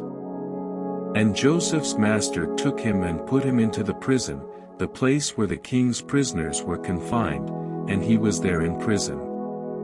But the Lord was with Joseph and showed him steadfast love and gave him favor in the sight of the keeper of the prison. And the keeper of the prison put Joseph in charge of all the prisoners who were in the prison. Whatever was done there, he was the one who did it. The keeper of the prison paid no attention to anything that was in Joseph's charge, because the Lord was with him. And whatever he did, the Lord made it succeed. Chapter 40. Some time after this, the cupbearer of the king of Egypt and his baker committed an offense against their lord the king of Egypt. And Pharaoh was angry with his two officers, the chief cupbearer and the chief baker, and he put them in custody in the house of the captain of the guard, in the prison where Joseph was confined. The captain of the guard appointed Joseph to be with them, and he attended them. They continued for some time in custody. And one night they both dreamed, the cupbearer and the baker of the king of Egypt, who were confined in the prison, each his own dream, and each dream with its own interpretation. When Joseph came to them in the morning, he saw that they were troubled. So he asked Pharaoh's officers who were with him in custody in his master's house, "Why are your faces downcast today?" They said to him, "We have had dreams, and there is no one to interpret them." And Joseph said to them, "Do not interpretations belong to God? Please tell them to me." So the chief cupbearer told his dream to Joseph and said to him, "In my dream there was a vine before me, and on the vine there were 3 branches. As soon as it budded, its blossoms shot forth, and the clusters ripened into grapes. Pharaoh's cup was in my hand, and I took the grapes and pressed them into Pharaoh's cup and placed the cup in Pharaoh's hand." Then Joseph said to him, "This is its interpretation, the 3 branches are 3 days. In 3 days Pharaoh will lift up your head and restore you to your office, and you shall place Pharaoh's cup in his hand as formerly, when you were his cupbearer. Only remember me, when it is well with you, and please do me the kindness to mention me to Pharaoh, and so get me out of this house. For I was indeed stolen out of the land of the Hebrews, and here also I have done nothing that they should put me into the pit." When the chief baker saw that the interpretation was favorable, he said to Joseph, "I also had a dream, there were 3 cake baskets on my head, and in the uppermost basket there were all sorts of baked food for Pharaoh, but the birds were eating it out of the basket on my head. And Joseph answered and said, This is its interpretation, the 3 baskets are 3 days. In 3 days Pharaoh will lift up your head from you, and hang you on a tree. And the birds will eat the flesh from you. On the 3rd day, which was Pharaoh's birthday, he made a feast for all his servants and lifted up the head of the chief cupbearer and the head of the chief baker among his servants. He restored the chief cupbearer to his position, and he placed the cup in Pharaoh's hand. But he hanged the chief baker, as Joseph had interpreted to them. Yet the chief cupbearer did not remember Joseph, but forgot him. Chapter 41. After 2 whole years, Pharaoh dreamed that he was standing by the Nile, and behold, there came up out of the Nile 7 cows, attractive and plump, and they fed in the reed grass.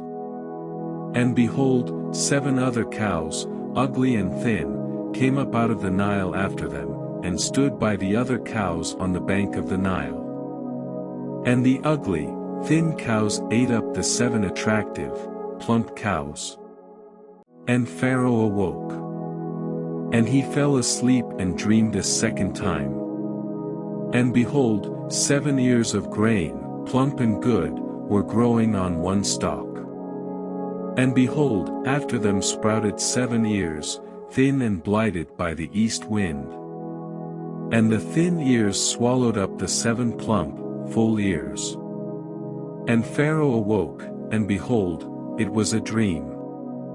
So in the morning his spirit was troubled, and he sent and called for all the magicians of Egypt and all its wise men.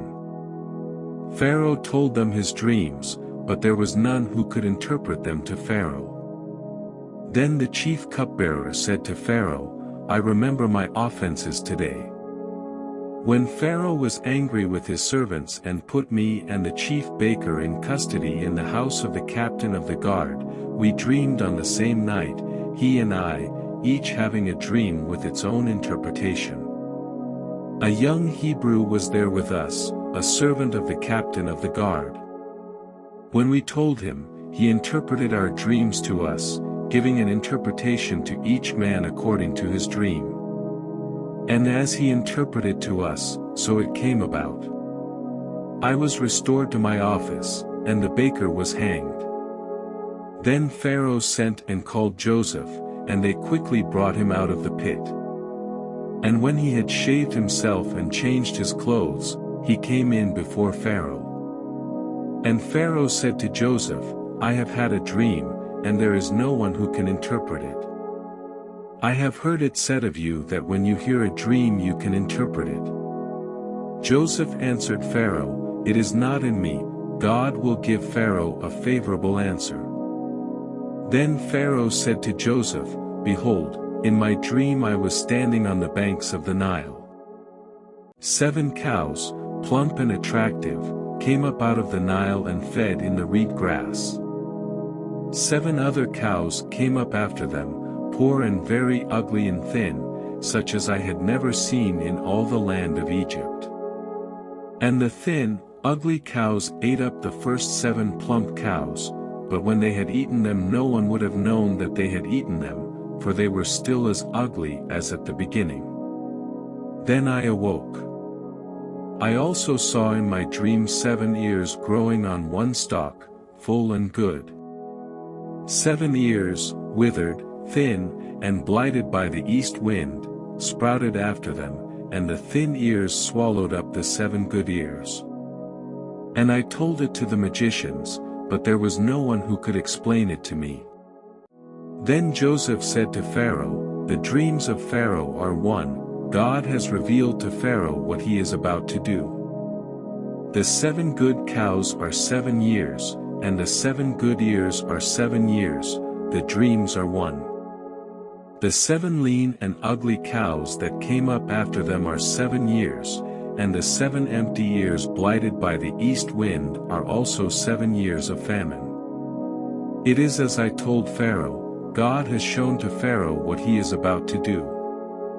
There will come 7 years of great plenty throughout all the land of Egypt, but after them there will arise 7 years of famine, and all the plenty will be forgotten in the land of Egypt.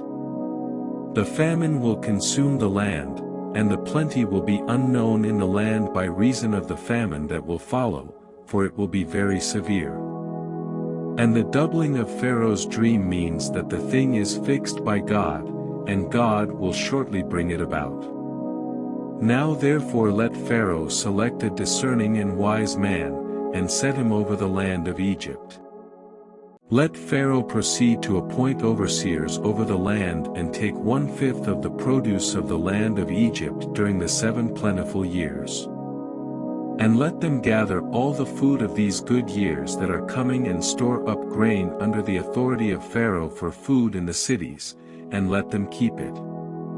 That food shall be a reserve for the land against the 7 years of famine that are to occur in the land of Egypt, so that the land may not perish through the famine. This proposal pleased Pharaoh and all his servants. And Pharaoh said to his servants, "Can we find a man like this, in whom is the Spirit of God?" Then Pharaoh said to Joseph, "Since God has shown you all this, there is none so discerning and wise as you are.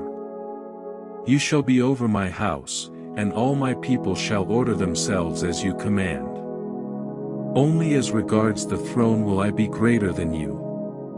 And Pharaoh said to Joseph, "See, I have set you over all the land of Egypt." Then Pharaoh took his signet ring from his hand and put it on Joseph's hand, and clothed him in garments of fine linen and put a gold chain about his neck. And he made him ride in his second chariot. And they called out before him, "Bow the knee." Thus he set him over all the land of Egypt. Moreover, Pharaoh said to Joseph, "I am Pharaoh, and without your consent no one shall lift up hand or foot in all the land of Egypt." And Pharaoh called Joseph's name Zaphanath-Paneah. And he gave him in marriage Asenath, the daughter of Potiphar priest of On. So Joseph went out over the land of Egypt. Joseph was 30 years old when he entered the service of Pharaoh king of Egypt.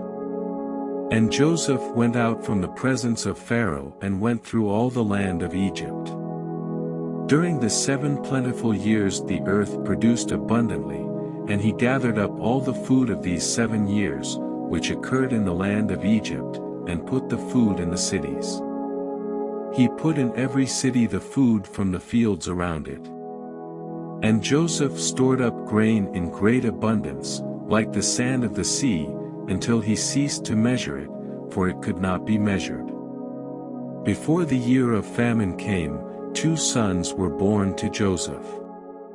Asenath, the daughter of Potiphar priest of On, bore them to him.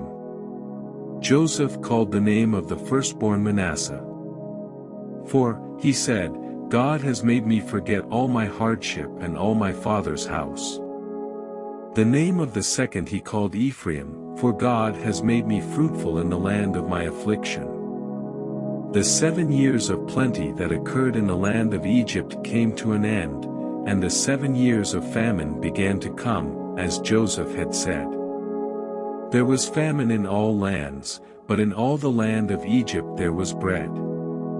When all the land of Egypt was famished, the people cried to Pharaoh for bread.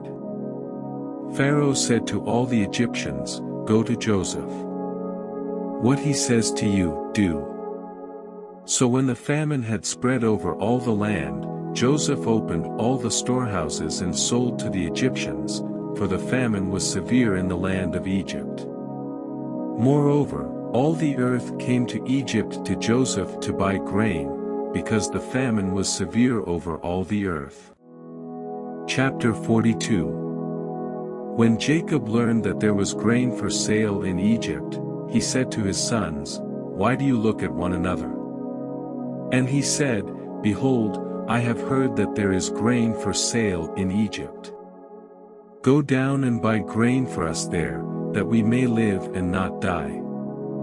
So 10 of Joseph's brothers went down to buy grain in Egypt.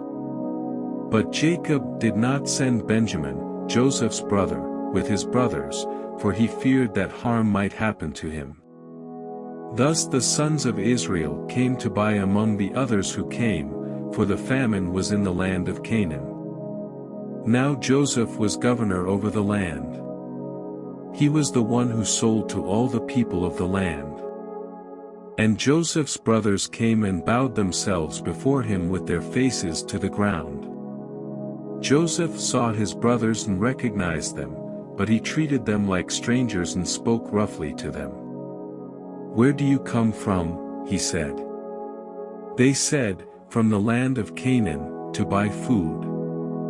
And Joseph recognized his brothers, but they did not recognize him. And Joseph remembered the dreams that he had dreamed of them. And he said to them, "You are spies, you have come to see the nakedness of the land."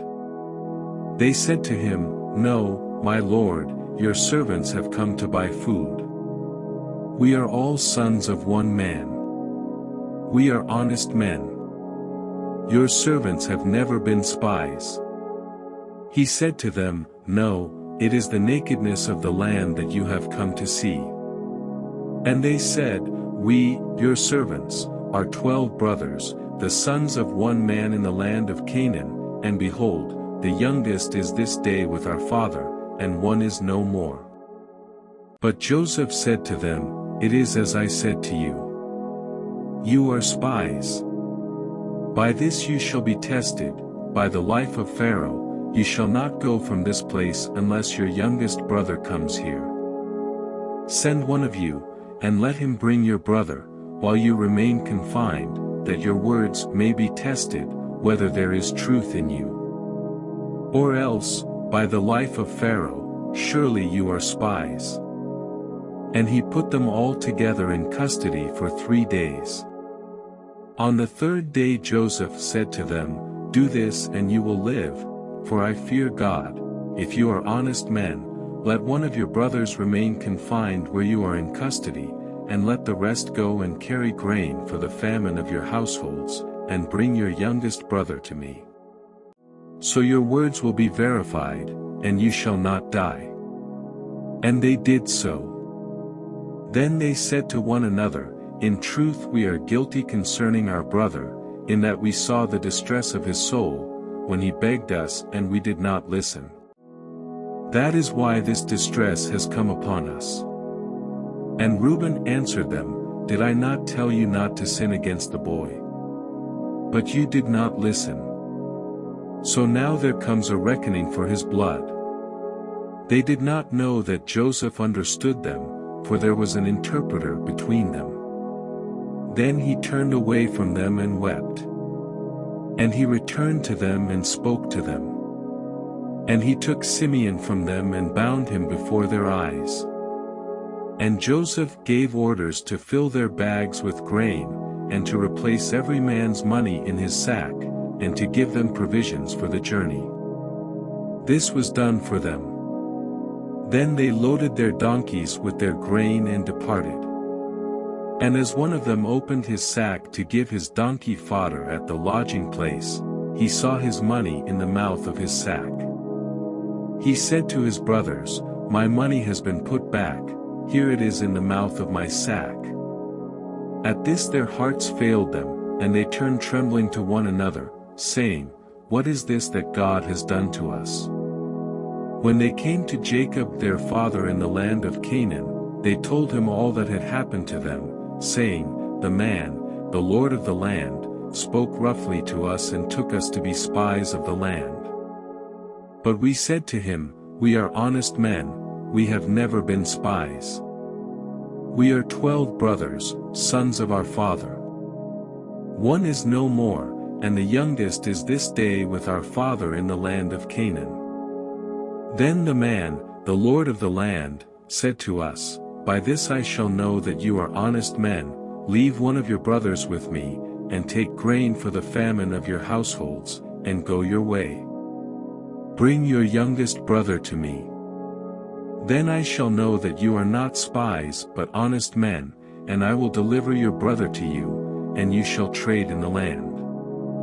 As they emptied their sacks, behold, every man's bundle of money was in his sack. And when they and their father saw their bundles of money, they were afraid. And Jacob their father said to them, You have bereaved me of my children, Joseph is no more, and Simeon is no more, and now you would take Benjamin. All this has come against me. Then Reuben said to his father, Kill my 2 sons if I do not bring him back to you. Put him in my hands, and I will bring him back to you. But he said, My son shall not go down with you, for his brother is dead, and he is the only one left. If harm should happen to him on the journey that you are to make, you would bring down my gray hairs with sorrow to Sheol. Chapter 43. Now the famine was severe in the land. And when they had eaten the grain that they had brought from Egypt, their father said to them, Go again, buy us a little food. But Judah said to him, The man solemnly warned us, saying, You shall not see my face unless your brother is with you. If you will send our brother with us, we will go down and buy you food. But if you will not send him, we will not go down, for the man said to us, You shall not see my face, unless your brother is with you. Israel said, Why did you treat me so badly as to tell the man that you had another brother? They replied, The man questioned us carefully about ourselves and our kindred, saying, Is your father still alive? Do you have another brother? What we told him was in answer to these questions. Could we in any way know that he would say, Bring your brother down? And Judah said to Israel his father, Send the boy with me, and we will arise and go, that we may live and not die, both we and you and also our little ones. I will be a pledge of his safety. From my hand you shall require him. If I do not bring him back to you and set him before you, then let me bear the blame forever. If we had not delayed, we would now have returned twice. Then their father Israel said to them, If it must be so, then do this, take some of the choice fruits of the land in your bags, and carry a present down to the man, a little balm and a little honey, gum, myrrh, pistachio nuts, and almonds. Take double the money with you. Carry back with you the money that was returned in the mouth of your sacks. Perhaps it was an oversight. Take also your brother, and arise, go again to the man. May God Almighty grant you mercy before the man, and may he send back your other brother and Benjamin. And as for me, if I am bereaved of my children, I am bereaved. So the men took this present, and they took double the money with them, and Benjamin. They arose and went down to Egypt and stood before Joseph. When Joseph saw Benjamin with them, he said to the steward of his house, Bring the men into the house, and slaughter an animal and make ready, for the men are to dine with me at noon. The man did as Joseph told him and brought the men to Joseph's house. And the men were afraid because they were brought to Joseph's house, and they said, It is because of the money, which was replaced in our sacks the first time, that we are brought in, so that he may assault us and fall upon us to make us servants and seize our donkeys. So they went up to the steward of Joseph's house and spoke with him at the door of the house, and said, Oh, my lord, we came down the first time to buy food. And when we came to the lodging place we opened our sacks, and there was each man's money in the mouth of his sack, our money in full weight. So we have brought it again with us, and we have brought other money down with us to buy food. We do not know who put our money in our sacks. He replied, Peace to you, do not be afraid. Your God and the God of your father has put treasure in your sacks for you. I received your money. Then he brought Simeon out to them. And when the man had brought the men into Joseph's house and given them water, and they had washed their feet, and when he had given their donkeys fodder, they prepared the present for Joseph's coming at noon, for they heard that they should eat bread there. When Joseph came home, they brought into the house to him the present that they had with them and bowed down to him to the ground. And he inquired about their welfare and said, "Is your father well, the old man of whom you spoke? Is he still alive?" They said, "Your servant our father is well, he is still alive." And they bowed their heads and prostrated themselves. And he lifted up his eyes and saw his brother Benjamin, his mother's son, and said, "Is this your youngest brother, of whom you spoke to me? God be gracious to you, my son." Then Joseph hurried out, for his compassion grew warm for his brother, and he sought a place to weep. And he entered his chamber and wept there. Then he washed his face and came out. And controlling himself he said, "Serve the food." They served him by himself, and them by themselves, and the Egyptians who ate with him by themselves, because the Egyptians could not eat with the Hebrews, for that is an abomination to the Egyptians. And they sat before him, the firstborn according to his birthright and the youngest according to his youth. And the men looked at one another in amazement. Portions were taken to them from Joseph's table, but Benjamin's portion was 5 times as much as any of theirs. And they drank and were merry with him. Chapter 44. Then he commanded the steward of his house, "Fill the men's sacks with food, as much as they can carry, and put each man's money in the mouth of his sack, and put my cup, the silver cup, in the mouth of the sack of the youngest, with his money for the grain." And he did as Joseph told him. As soon as the morning was light, the men were sent away with their donkeys. They had gone only a short distance from the city. Now Joseph said to his steward, "Up, follow after the men, and when you overtake them, say to them, 'Why have you repaid evil for good? Is it not from this that my Lord drinks, and by this that he practices divination? You have done evil in doing this.'" When he overtook them, he spoke to them these words. They said to him, "Why does my Lord speak such words as these? Far be it from your servants to do such a thing. Behold, the money that we found in the mouths of our sacks we brought back to you from the land of Canaan. How then could we steal silver or gold from your Lord's house? Whichever of your servants is found with it shall die, and we also will be my Lord's servants." He said, "Let it be as you say, he who is found with it shall be my servant, and the rest of you shall be innocent." Then each man quickly lowered his sack to the ground.